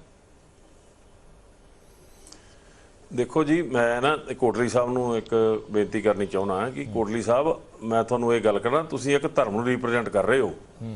ਧਰਮ ਨੂੰ ਰਿਪਰੈਜ਼ੈਂਟ ਕਰਨ ਵਾਲਾ ਬੰਦਾ ਇੱਕ ਚੰਗੇ ਵਿਚਾਰ ਰੱਖਦਾ, ਤੇ ਤੁਸੀਂ ਤਾਂ ਆਪਣੇ ਜਿਹੜੇ ਧਾਰਮਿਕ ਆਗੂ ਉਹਨਾਂ ਦੇ ਨਾਲ ਕੀ ਨਾ ਇਸ ਤਰ੍ਹਾਂ ਦਾ ਜਿਹੜਾ ਕਹਿ ਰਹੇ ਹੋ ਕਿ ਉਹ ਪਖੰਡੀ ਲੋਕ ਨੇ ਜਾਂ ਹੋਰ ਕੁਝ ਨੇ। ਮੈਂ ਤੁਹਾਨੂੰ ਇੱਕ ਦੱਸ ਦਿਆਂ ਜਾਣਕਾਰੀ ਕਿ ਉਹ ਜਿਹੜੇ ਦਰਬਾਰ ਸਾਹਿਬ ਨਹੀਂ ਸੀ ਮਿਲੇ, ਤੁਸੀਂ ਆਪਣੇ ਕੋਲੋਂ ਐਡ ਕਰ ਰਹੇ ਹੋ, ਇਹ ਚੀਜ਼ ਗਲਤ ਹੈ। ਸੁਣੋ ਜੀ, ਸੁਣੋ, ਗੱਲ ਸੁਣ ਲਓ। ਏਦਾਂ ਨਾ ਕਰੋ, ਮੈਂ ਤੁਹਾਡੇ ਵਿਚਕਾਰ ਨਹੀਂ ਬੋਲਿਆ। ਮੈਂ ਸਟਾਰਟਿੰਗ 'ਚ ਗੱਲ ਕੀਤੀ ਸੀ ਕਿ ਚੰਗੇ ਮਾਹੌਲ 'ਚ ਅਸੀਂ ਗੱਲ ਕਰਨੀ ਹੈ, ਪਰ ਮੈਨੂੰ ਤੁਸੀਂ ਧਰਨਾ ਲਾਇਆ, ਮੈਂ ਤੁਹਾਡੇ ਖਿਲਾਫ ਨਹੀਂ ਹੈਗਾ। ਤੁਸੀਂ ਆਪਣੀ ਭਾਵਨਾ ਦੀ ਗੱਲ ਕੀਤੀ, ਆਪਣੇ ਗੁਰੂ ਦੀ, ਆਪਣੇ ਪੈਗੰਬਰ ਦੀ ਗੱਲ ਕੀਤੀ, ਮੈਂ ਟੋਕਾ ਟਿੱਪਣੀ ਕੀਤੀ। ਮੇਰੀ ਗੱਲ ਹੁਣ ਸੁਣ ਲਓ, ਕਿਉਂਕਿ ਤੁਸੀਂ ਜਿਹੜੀ ਗੱਲ ਕਰ ਰਹੇ ਹੋ, ਇਹ ਟਿੱਪਣੀ ਕਰ ਰਹੇ ਹੋ ਅਕਾਲ ਤਖਤ ਸਾਹਿਬ ਦੇ ਜਥੇਦਾਰ ਤੇ। ਮੈਂ ਬੇਨਤੀ ਇਹ ਕਰਾਂਗਾ ਕਿ ਮੈਂ ਤੁਹਾਡੇ ਇਸ ਸਾਰੇ ਦੌਰਾਨ ਦੂਜਿਆਂ ਨੂੰ ਵੀ ਬੇਨਤੀ ਕਰਦਾ ਕਿ ਕਿਸੇ ਵੀ ਧਾਰਮਿਕ ਪੈਗੰਬਰ ਦੇ ਬਾਰੇ ਦੇ ਵਿੱਚ ਜੋ ਟਿੱਪਣੀ ਹੋਈ ਆ ਉਹਨੂੰ ਸਹੀ ਰੂਪ ਸ਼ਬਦੀ ਤੌਰ ਤੇ ਨਾ ਕਰੋ। ਇਹ ਵੀ ਪਾਪ ਹੈ। ਮੈਂ ਇਹ ਪਾਪ ਦਾ ਭਾਗੀ ਨਹੀਂ ਬਣਨਾ ਚਾਹੁੰਦਾ, ਤੇ ਨਾ ਮੈਂ ਕਹਿਣਾ ਚਾਹੁੰਦਾ, ਤੇ ਨਾ ਤੁਸੀਂ ਕਰੋ। ਕਿਸੇ ਦੇ ਧਰਮ ਦੇ ਪੈਗੰਬਰ ਦੀ ਗੱਲ ਕਰ ਰਿਹਾ। ਅਸੀਂ ਇੱਥੇ ਜਿਹਨਾਂ ਨੇ ਬੈਠੇ ਆ, ਅਸੀਂ ਇਸ ਗੱਲ ਹੀ ਨਹੀਂ ਬੈਠੇ। ਮੈਂ ਹੁਣ ਦੱਸ ਦਿਆਂ, ਜਾਣਕਾਰੀ ਦੇ ਦਿਆਂ ਕਿ ਕੋਟਲੀ ਸਾਹਿਬ ਕਿ ਉਹ ਜਿਹੜੇ ਤੁਹਾਡੇ ਕ੍ਰਿਸਚੀਅਨਟੀ ਦੇ ਆਗੂ ਆਏ ਸੀ, ਅਸੀਂ ਨਹੀਂ ਬੁਲਾਇਆ ਕਿਸੇ ਨੂੰ, ਅਸੀਂ ਨਹੀਂ ਸੀ ਬੁਲਾਇਆ ਕਿਸੇ ਨੂੰ। ਇੱਥੋਂ ਦੇ ਹਾਲਾਤ ਜਿਹੜੇ ਬਣੇ, ਉਹਨਾਂ ਹਾਲਾਤਾਂ ਕਰਕੇ ਕ੍ਰਿਸਚੀਅਨਟੀ ਦੀ ਜਿਹੜੀ ਸੀਨੀਅਰ ਜਿਹੜੀ ਆ ਧਾਰਮਿਕ ਬੋਡੀ ਆ, ਅਸੀਂ ਨਹੀਂ ਜਾਣਦੇ ਕਿ ਉਹ ਕਿੱਥੋਂ ਆਏ ਸੀ। ਆਉਣ ਤੋਂ ਬਾਅਦ ਪ੍ਰੈਸ ਦੇ ਵਿੱਚ, ਮੀਡੀਆ ਦੇ ਵਿੱਚ ਸਾਹਮਣੇ ਸਾਹਮਣੇ ਆਏ, ਅਸੀਂ ਉਹਨਾਂ ਨੂੰ ਨਹੀਂ ਲੈ ਕੇ ਆਏ। ਸਾਡਾ ਇਸ ਗੱਲ ਨਾਲ ਕੋਈ ਸੰਬੰਧ ਨਹੀਂ ਸੀ ਕਿ ਇੱਥੇ ਲਿਆ ਕੇ ਉਹਨਾਂ ਨੂੰ ਕੀ ਕਰਾਈਏ। ਪਰ ਮੈਂ ਤੁਹਾਨੂੰ ਇਹ ਗੱਲ ਦੱਸ ਦੇਣੀ ਚਾਹੁੰਦਾ ਕਿ ਜਿਹੜੀ ਅਸਲ ਕ੍ਰਿਸਚੈਨਿਟੀ ਆ, ਉਹ ਕ੍ਰਿਸਚੈਨਿਟੀ ਤੁਹਾਡੇ ਇਹ ਜਿਹੜੇ ਪਾਸਟਰ ਮਾਫੀਏ ਦਾ ਪਖੰਡਵਾਦ ਆ, ਇਸ ਦੇ ਨਾਲ ਤਾਲਮੇਲ ਨਹੀਂ ਰੱਖਦੀ।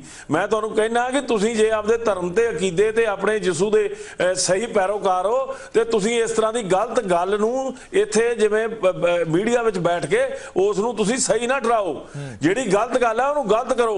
ਤੁਹਾਡੇ ਤੇ ਅਸੀਂ ਪ੍ਰੈਸ਼ਰ ਨਹੀਂ ਪਾ ਰਹੇ। ਅੱਜ ਤੁਸੀਂ ਇੱਕ ਧਾਰਮਿਕ ਨੁਮਾਇੰਦੇ ਬਣ ਕੇ ਬੈਠੇ ਹੋ। ਸੋ ਮੈਂ ਤੁਹਾਨੂੰ ਇਹ ਬੇਨਤੀ ਕਰਦਾ ਕਿ ਅਸੀਂ ਕਿਸੇ ਨੂੰ ਨਹੀਂ ਬੁਲਾਇਆ, ਕਿਸੇ ਨੂੰ ਅਸੀਂ ਗੁੰਮਰਾਹ ਨਹੀਂ ਕੀਤਾ, ਨਾ ਕੋਈ ਕਿਸੇ ਨੂੰ ਗੁੰਮਰਾਹ ਕਰ ਸਕਦਾ ਇਸ ਰੁਤਬੇ ਤੇ ਬੈਠੇ ਲੋਕਾਂ ਨੂੰ। ਸਾਡਾ ਇਸ ਗੱਲ ਦੇ ਵਿੱਚ ਕੋਈ ਨਿੱਜੀ ਵਿਵਾਦ ਨਹੀਂ ਸੀ। ਵਿਵਾਦ ਦੋ ਧਰਮਾਂ ਦੇ ਵਿੱਚ ਪੈਦਾ ਹੋਇਆ ਤੇ ਧਰਮਾਂ ਦੇ ਲੋਕਾਂ ਨੇ ਇਕੱਤਰਤਾ ਕੀਤੀ, ਉਹਨਾਂ ਨੇ ਪਹੁੰਚ ਕੀਤੀ। ਸੋ ਇਹ ਗੱਲ ਤੁਸੀਂ ਸਮਝ ਲਓ, ਇਸ ਨੂੰ ਗਲਤ। ਠੀਕ ਹੈ ਚਲੋ ਮੇਰੇ ਕੋਲ ਸਮਾਂ ਘੱਟ ਹੈ। ਮੈਂ 30 ਸੈਕਿੰਡ ਸਿਮਰਜੀਤ ਸਿੰਘ ਹੋਰਾਂ ਤੋਂ ਵੀ ਬਿਆਨ ਲੈਣਾ, ਫਿਰ ਮੈਂ ਕੋਟਲੀ ਸਾਹਿਬ ਤੋਂ ਵੀ ਜਾਂਦੇ ਲੈ ਲਾਂਗਾ। ਸਿਮਰਜੀਤ ਸਿੰਘ, ਹੁਣ ਇਹ ਪੂਰਾ ਮਸਲਾ ਹੱਲ ਕਿਵੇਂ ਹੋਵੇ? ਤੁਹਾਨੂੰ ਕੀ ਲੱਗਦਾ ਕਿ ਇਹ ਮਸਲਾ ਹੱਲ ਕਿਵੇਂ ਹੋਣਾ ਚਾਹੀਦਾ? ਜੋ ਕਿਉਂਕਿ ਕੋਟਲੀ ਸਾਹਿਬ ਦੇ ਪੈਰੋਕਾਰ ਜਿਹੜੇ ਨੇ ਉਹ ਕਹਿ ਰਹੇ ਨੇ ਕਿ ਗ੍ਰਿਫਤਾਰ ਕੀਤਾ ਜਾਵੇ, ਪਰਚਾ ਦਰਜ ਕੀਤਾ ਜਾਵੇ ਅੰਮ੍ਰਿਤਪਾਲ ਹੋਰਾਂ ਤੇ ਜਿਨ੍ਹਾਂ ਨੇ ਇਦਾਂ ਦਾ ਕੋਈ ਬਿਆਨ ਦਿੱਤਾ, ਔਰ ਅੰਮ੍ਰਿਤਪਾਲ ਕਹਿ ਰਹੇ ਨੇ ਕਿ ਮੈਂ ਆਪਣੇ ਬਿਆਨ ਤੇ ਕਾਇਮ ਆ। ਇਸ ਬਿਆਨ ਦੇ ਪਿੱਛੇ ਦੀ ਇੱਕ ਕਹਾਣੀ ਆ, ਪਿੱਠ ਭੂਮਿਕਾ ਹੈਗੀ ਆ, ਉਹਨੂੰ ਸਮਝਣ ਦੀ ਲੋੜ ਆ। ਦੇਖੋ ਜੀ, ਜਿਹੜਾ ਹੱਲ ਹੈਗਾ ਉਹਦੇ ਤੇ ਵੀ ਮੈਂ ਗੱਲ ਕਰੂੰਗਾ। ਪਹਿਲੀ ਗੱਲ ਤਾਂ ਮੈਂ ਬਹੁਤ ਹਲੀਮੀ ਨਾਲ ਇਹ ਗੱਲ ਕਹਿਣਾ ਕਿ ਜਿਹੜੇ ਈਸਾਈ ਮਤ ਦੇ ਇੱਥੇ ਨੁਮਾਇੰਦੇ ਬੈਠੇ ਹੈਗੇ ਆ, ਉਹਨਾਂ ਦਾ ਧਰਮ ਨੂੰ ਉਹਨਾਂ ਨੂੰ ਚੰਗੀ ਤਰ੍ਹਾਂ ਸਮਝਣਾ ਚਾਹੀਦਾ, ਕੰਪੈਰੀਟਿਵ ਰਿਲੀਜਨ ਨੂੰ ਚੰਗੀ ਤਰ੍ਹਾਂ ਸਮਝਣਾ ਚਾਹੀਦਾ ਹੈਗਾ। ਜਿਹੜੀ ਉਹਨਾਂ ਨੇ ਕਰਾਮਾਤ ਬਾਰੇ ਗੱਲ ਕੀਤੀ ਉਹ ਸਿੱਖ ਕਲਚਰ ਬਾਰੇ ਜਾਂ ਸਿੱਖ ਜਿਹੜਾ ਹੈਗਾ ਰਹੁ ਰੀਤਾਂ ਬਾਰੇ ਉਹਨਾਂ ਨੂੰ ਕੁਝ ਨਹੀਂ ਪਤਾ। ਇੱਥੋਂ ਤਾਈਂ ਉਹਨਾਂ ਨੂੰ ਈਸਾਈ ਧਰਮ ਬਾਰੇ ਵੀ ਕੁਝ ਨਹੀਂ ਪਤਾ ਗਾ। ਜਿਹੜਾ ਕਰੂਸੀਫਿਕੇਸ਼ਨ ਦੀ ਜਾਂ ਜਿਹੜਾ ਮਤਲਬ ਇੱਕ ਸਿੰਬੋਲਿਕ ਉਹਦੀ ਬਹੁਤ ਵੱਡੀ ਇੰਟਰਪ੍ਰੀਟੇਸ਼ਨ ਆ ਕਬਰ ਤੋਂ ਉੱਠਣ ਦੀ, ਉਹਦੇ ਬਾਰੇ ਉਹਨਾਂ ਨੂੰ ਕੁਝ ਨਹੀਂ ਪਤਾ ਗਾ। ਜਦੋਂ ਅਸੀਂ ਇਹੋ ਜਿਹੇ ਮਤਲਬ ਜਿਹੜਾ ਹੈਗਾ ਕੱਚ ਧਰਮੀ ਜਾਂ ਆਮ ਸੁਣੀਆਂ ਸੁਣਾਈਆਂ ਗੱਲਾਂ ਚੋਂ ਧਰਮ ਬਾਰੇ ਕੋਈ ਆਪਦਾ ਵਿਜ਼ਨ ਬਣਾਉਣੇ ਹੈਗੇ ਆ ਤੇ ਉਹਦੇ ਵਿੱਚੋਂ ਹੀ ਕ੍ਰਾਈਸਿਸ ਨਿਕਲਦਾ ਹੈ।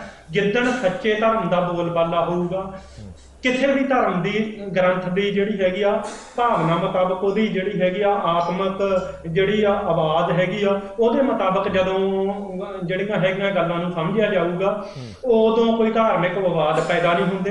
ਤੇ ਮੈਂ ਪਹਿਲਾਂ ਵੀ ਇਹ ਗੱਲ ਕਹੀ ਆ ਕਿ ਜਿਹੜੇ ਧਰਮ ਦਾ, ਇਕੱਲਾ ਮੈਂ ਨਹੀਂ ਕਹਿ ਰਿਹਾ, ਮੈਂ ਹਵਾਲਿਆਂ ਤਹਿਤ ਕਹਿ ਰਿਹਾ, ਜਿਹੜੇ ਧਰਮ ਦਾ ਪ੍ਰਚਾਰ ਹੋ ਰਿਹਾ, ਜਿਹੜੀ ਕ੍ਰਿਸਚੈਨਿਟੀ ਦਾ ਪ੍ਰਚਾਰ ਹੋ ਰਿਹਾ, ਅਕਾਲ ਤਖਤ ਉਹਦੇ ਜਥੇਦਾਰਾਂ ਨੂੰ ਇਹਨਾਂ ਨੇ ਨੁਮਾਇੰਦਿਆਂ ਨੇ ਵੀ ਇਹ ਕਿਹਾ ਉਹ ਝੂਠਾ ਧਰਮ, ਉਹ ਸਹੀ ਧਰਮ ਨਹੀਂਗਾ ਤੇ ਉਹ ਸਹੀ ਧਰਮ ਦੇ ਐਥਿਕਸ ਦੇ ਮੁਤਾਬਕ ਨਹੀਂ ਹੈ। ਦੂਜੇ ਨੰਬਰ ਤੇ ਮੈਂ ਇਹ ਵੀ ਗੱਲ ਕਹਿਣਾ, ਮੈਂ ਪਹਿਲਾਂ ਵੀ ਕਿਹਾ ਸਰ, ਇੱਕ ਮਿੰਟ, ਮੈਂ ਪਹਿਲਾਂ ਵੀ ਕਿਹਾ ਜਿਹੜੀ ਵਾਇਲੈਂਸ ਆ ਉਹਦੀ ਸ਼ੁਰੂਆਤ ਜਿਹੜੀ ਪੰਜਾਬ ਦੀ ਹਿਸਟਰੀ 'ਚ ਜਾਂ ਇੰਡੀਆ ਦੀ ਹਿਸਟਰੀ 'ਚ, ਇਹ ਮੇਰੇ ਨਾਲ ਅਲੱਗ ਡਿਬੇਟ ਕਰ ਸਕਦੇ ਆ, ਉਹਦੀ ਸ਼ੁਰੂਆਤ ਈਸਾਈਆਂ ਨੇ ਤੇ ਈਸਾਈ ਸਕਾਲਰਸ ਨੇ ਕੀਤੀ ਆ। ਤੇ ਇੱਕ ਮੈਂ ਨਿੱਕੀ ਜਿਹੀ ਗੱਲ ਕਹਿਣਾ, ਪਿੱਛੇ ਜੇ ਨਹੀਂ, ਹੁਣ ਤੁਸੀਂ ਇਹਨੂੰ ਆਪ ਸਮਝ ਲਿਆ ਇਹਦੇ ਮਤਲਬ, ਪਿੱਛੇ ਜੇ ਅੰਮ੍ਰਿਤਸਰ 'ਚ ਇੱਕ ਪ੍ਰੋਗਰਾਮ ਹੁੰਦਾ ਈਸਾਈ ਭਾਈਚਾਰੇ ਵੱਲੋਂ, ਬਹੁਤ ਵੱਡਾ ਪ੍ਰੋਗਰਾਮ ਹੁੰਦਾ, ਉਸ ਪ੍ਰੋਗਰਾਮ ਦਾ ਨਾਮ ਰੱਖਿਆ ਜਾਂਦਾ ਕਰੂਸੇਡ।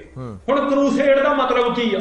ਕਰੂਸੇਡ ਦਾ ਮਤਲਬ ਇੱਕ ਜੰਗ ਆ, ਇੱਕ ਜਹਾਦ ਵਰਗੇ ਮਤਲਬ ਆ ਜਿਹਦੇ 'ਚ ਬਹੁਤ ਕਤਲੇਆਮ ਹੁੰਦਾ ਹੈਗਾ। ਹੁਣ ਅੰਮ੍ਰਿਤਸਰ 'ਚ ਇਹਨਾਂ ਨੇ ਕਿਹਦੇ ਨਾਲ ਜੰਗ ਲੜਨੀ ਹੈ ਤੇ ਕਿਹਦਾ ਕਤਲੇਆਮ ਕਰਨਾ? ਜਿਹੜਾ ਸਿੱਖ ਭਾਈਚਾਰੇ ਨੂੰ ਉੱਥੇ ਕਰੂਸੇਡ ਦਾ ਨਾਮ, ਕਰੂਸੇਡ ਨਾਂ ਦਾ ਨਾਮ ਰੱਖ ਕੇ ਜਿਹੜਾ ਈਸਾਈਅਤ ਦਾ ਪ੍ਰੋਗਰਾਮ ਆ, ਉਹਨੂੰ ਕੀ ਮਤਲਬ ਜਿਹੜਾ ਹੈਗਾ ਸਾਈਨ ਦਿੱਤੇ ਜਾ ਰਹੇ ਆ ਇਹ ਨਾਂ ਰੱਖ ਕੇ, ਇਹਦਾ ਮੈਨੂੰ ਜਵਾਬ ਦੇਣੇ। ਠੀਕ ਹੈ, ਚਲੋ ਜਿਹੜਾ ਈਸਾਈ ਮਿਸ਼ਨਰੀਆਂ ਨੇ, ਮੈਂ ਜਲਦੀ ਮੈਂ ਮੇਰੇ ਕੋਲ ਨਾ ਸਮਾਂ ਘੱਟ ਹੈ ਸਿਮਰਜੀਤ ਜੀ, ਆਪਾਂ ਦੁਬਾਰਾ ਫਿਰ ਚਰਚਾ ਅੱਗੇ ਲਿਆਵਾਂਗੇ। ਜਿਹੜੇ ਮੈਂ ਤੁਹਾਡੀ ਗੱਲ ਸਮਝ ਗਿਆ, ਤੁਸੀਂ ਕੀ ਕਹਿਣਾ ਚਾਹੁੰਦੇ ਹੋ। ਮੈਂ 30 ਸੈਕਿੰਡ ਕੋਟਲੀ ਸਾਹਿਬ ਨੂੰ ਵੀ ਦਿਆਂਗਾ। ਕੋਟਲੀ ਸਾਹਿਬ, ਅਸੀਂ ਸਾਰੇ ਹੀ ਚਾਹੁੰਦੇ ਹਾਂ ਕਿ ਇਸ ਮਸਲੇ ਦਾ ਹੱਲ ਹੈ ਜਿਹੜਾ ਉਹ ਮਿਲ ਬੈਠ ਕੇ ਪਿਆਰ ਦੇ ਨਾਲ ਹੋ ਜੇ ਤਾਂ ਬਹੁਤ ਹੀ ਵਧੀਆ, ਉਸ ਤੋਂ ਵਧੀਆ ਤਾਂ ਕੁਝ ਹੋ ਹੀ ਨਹੀਂ ਸਕਦਾ ਕਿ ਸਾਰੇ ਧਰਮਾਂ ਦੇ ਲੋਕ ਜਿਹੜੇ ਨੇ ਪੰਜਾਬ ਦੇ ਵਿੱਚ ਮਿਲ ਵੰਡ ਕੇ ਰਹਿਣ। ਹੁਣ ਤੁਹਾਡੀ ਡਿਮਾਂਡ ਕੀ ਹੈ, ਤੁਸੀਂ ਚਾਹੁੰਦੇ ਕੀ ਹੈ? ਬਿਲਕੁਲ ਮੈਂ ਹਰਪ੍ਰੀਤ ਜੀ ਦੱਸਣਾ ਚਾਹੁੰਦਾ ਕਿ ਜਿਹੜੇ ਸਾਡੀ ਸਿਰਮੌਰ ਸਿੱਖ ਸੰਸਥਾ ਦੇ ਜਿਹੜੇ ਗਿਆਨੀ ਸਾਹਿਬ ਨੇ, ਗਿਆਨੀ ਹਰਪ੍ਰੀਤ ਜੀ, ਇਹ ਇੱਕ ਬੜੇ ਅੱਛੇ, ਬੜੀ ਰੁਤਬੇਦਾਰ ਜਿਹੜੀ ਆ ਇਹ ਉਪਾਧੀ ਤੇ ਬੈਠੇ ਨੇ।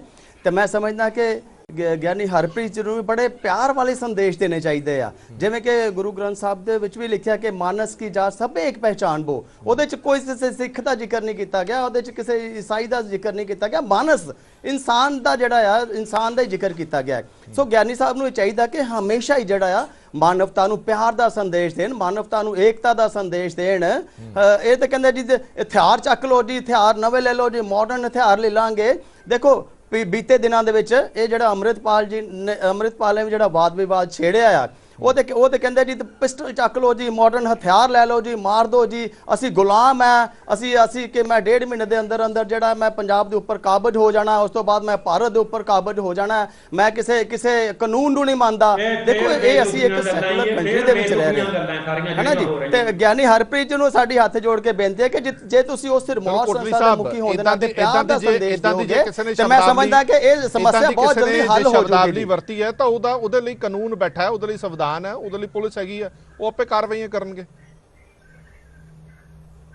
ਜੀ ਬਿਲਕੁਲ ਸਰ, ਮੈਂ ਕਹਿ ਰਿਹਾ ਕਿ ਜਿੱਦਾਂ ਦੇ ਅੰਮ੍ਰਿਤਪਾਲ ਹੋਣੀ ਬਿਆਨ ਦੇ ਰਹੇ ਆ, ਮੈਂ ਹੈਰਾਨ ਆ ਕਿ ਬੀਤੇ ਦਿਨ ਹੀ ਇੰਨੇ ਤਿੱਖੇ ਬਿਆਨ, ਇੰਨੇ ਪੰਜਾਬ ਨੂੰ ਪਾੜਨ ਵਾਲੇ ਬਿਆਨ ਦਿੱਤੇ ਜਾ ਰਹੇ ਅੰਮ੍ਰਿਤਪਾਲ ਵੱਲੋਂ, ਸਾਡੇ ਭਾਰਤ ਦੇ ਟੁਕੜੇ ਕਰਨ ਵਾਲੇ ਬਿਆਨ ਦਿੱਤੇ ਜਾ ਰਹੇ ਨੇ। ਮੈਂ ਹੈਰਾਨ ਹੈ ਕਿ ਕਾਨੂੰਨ ਜਿਹੜਾ ਆ ਉਹ ਕਿਹੜੀ ਕੁੰਭ ਕਰਨ ਦੀ ਨੀਂਦ ਸੁੱਤਾ ਪਿਆ, ਜਿਹੜੀ ਮੌਜੂਦਾ ਸਰਕਾਰ ਹੈ ਉਹ ਕਿਹੜੀ ਕੁੰਭ ਕਰਨ ਦੀ ਨੀਂਦ ਸੁੱਤੀ ਪਈ ਹੈ, ਕਿ ਜਾਂ ਉਹ ਇੰਤਜ਼ਾਰ ਕਰਦੀ ਪਈ ਹੈ ਕਿ ਜਿਵੇਂ ਪੰਜਾਬ ਨੇ ਬੀਤੇ ਦਿਨਾਂ ਦੇ ਵਿੱਚ ਕਾਲਾ ਦੌਰ ਅੱਤਵਾਦ ਦਾ ਹੰਡਾਇਆ, ਦੁਬਾਰਾ ਐਵੇਂ ਦਾ ਕੋਈ ਮਾਹੌਲ ਬਣ ਜੇ। ਮੈਂ ਚਾਹੁੰਦਾ ਕਿ ਹਾਲਾਤ ਵਾਕਈ ਸਰਕਾਰਾਂ ਜਾਂ ਪ੍ਰਸ਼ਾਸਨ ਚਾਹੁੰਦਾ ਹੈ ਕਿ ਸਾਡੇ ਪੰਜਾਬ ਸੂਬੇ ਦੇ ਅੰਦਰ ਸ਼ਾਂਤੀ ਬਣੀ ਰਵੇ, ਸਾਡੇ ਭਾਰਤ ਦੇ ਅੰਦਰ ਸ਼ਾਂਤੀ ਬਣੀ ਰਵੇ, ਤੇ ਜਲਦ ਤੋਂ ਜਲਦ ਜਿਹੜੀ ਆ ਅੰਮ੍ਰਿਤਪਾਲ ਵਰਗੇ ਜਿਹੜੇ ਭੜਕਾਊ ਭਾਸ਼ਣ ਦੇ ਰਹੇ ਨੇ, ਇਹਨਾਂ ਦੇ ਉੱਪਰ ਕਾਰਵਾਈ ਕਰਨੀ ਚਾਹੀਦੀ ਹੈ। ਕੋਟਲੀ ਸਾਹਿਬ, ਕੁਝ ਬਿਆਨ ਜਨਤਕ ਹੋ ਜਾਂਦੇ ਨੇ, ਕੁਝ ਬਿਆਨ ਜਨਤਕ ਨਹੀਂ ਹੁੰਦੇ, ਜਿਹੜੇ ਸਮਾਗਮਾਂ ਦੇ ਵਿੱਚ ਹੀ ਰਹਿ ਜਾਂਦੇ ਨੇ, ਉਹਨਾਂ ਦੀ ਵੀ ਗੱਲ ਜਿਹੜੇ ਨੇ ਉਹ ਸਿਮਰ ਕਰ ਰਹੇ ਨੇ ਕਿ ਤੁਸੀਂ ਆਪਣੇ ਉਹਨਾਂ ਦੇ ਵੀ ਬਿਆਨ ਜਨਤਕ ਕਰੋ, ਜਿਹੜੇ ਉਹ ਬਿਆਨ ਦਿੰਦੇ ਰਹੇ ਨੇ ਕਿਸੇ ਧਰਮ ਦੇ ਖਿਲਾਫ। ਚਲੋ ਮੈਂ ਉਸ ਗੱਲ ਤੇ ਬਾਅਦ ਚ ਆ ਜਾਵਾਂਗਾ। ਗਰੇਵਾਲ ਸਾਹਿਬ, ਆਪਣੇ ਕੋਲ 30 ਸੈਕਿੰਡ ਹੈ, ਜਾਂਦੇ ਜਾਂਦੇ ਵਾਈਂਡ ਅਪ ਕਰਨਾ, ਮੈਂ ਟਾਈਮ ਪਹਿਲਾਂ ਹੀ ਜ਼ਿਆਦਾ ਓਵਰ ਹੋ ਗਿਆ। ਮੈਨੂੰ ਬੜਾ ਗੁੱਸਾ ਨਾ ਕੀਤਾ ਜਾਵੇ, ਮੈਨੂੰ ਬੜਾ ਅਫਸੋਸ ਹੋਇਆ ਕਿ ਧਾਰਮਿਕ ਤੌਰ ਤੇ ਉਸ ਦੀ ਵਿਚਾਰ ਦੇ ਵਿੱਚ ਕੋਟਲੀ ਸਾਹਿਬ ਬੈਠੇ ਸੀ, ਤੇ ਕੋਟਲੀ ਸਾਹਿਬ ਤੁਸੀਂ ਸਿੰਘ ਸਾਹਿਬ ਦੇ ਬਿਆਨ ਨੂੰ ਚਸ਼ਮਾ ਲਾ ਕੇ ਨਾ ਵੇਖੋ। ਸਿੰਘ ਸਾਹਿਬ ਦੇ ਬਿਆਨ ਜਿਹੜੇ ਆ ਸਾਰਿਆਂ ਦੇ ਹਿੱਤਾਂ ਦੀ ਗੱਲ ਕਰਦੇ ਆ, ਉਹ ਘੱਟ ਗਿਣਤੀਆਂ ਦੀ ਗੱਲ ਕਰਦੇ ਆ।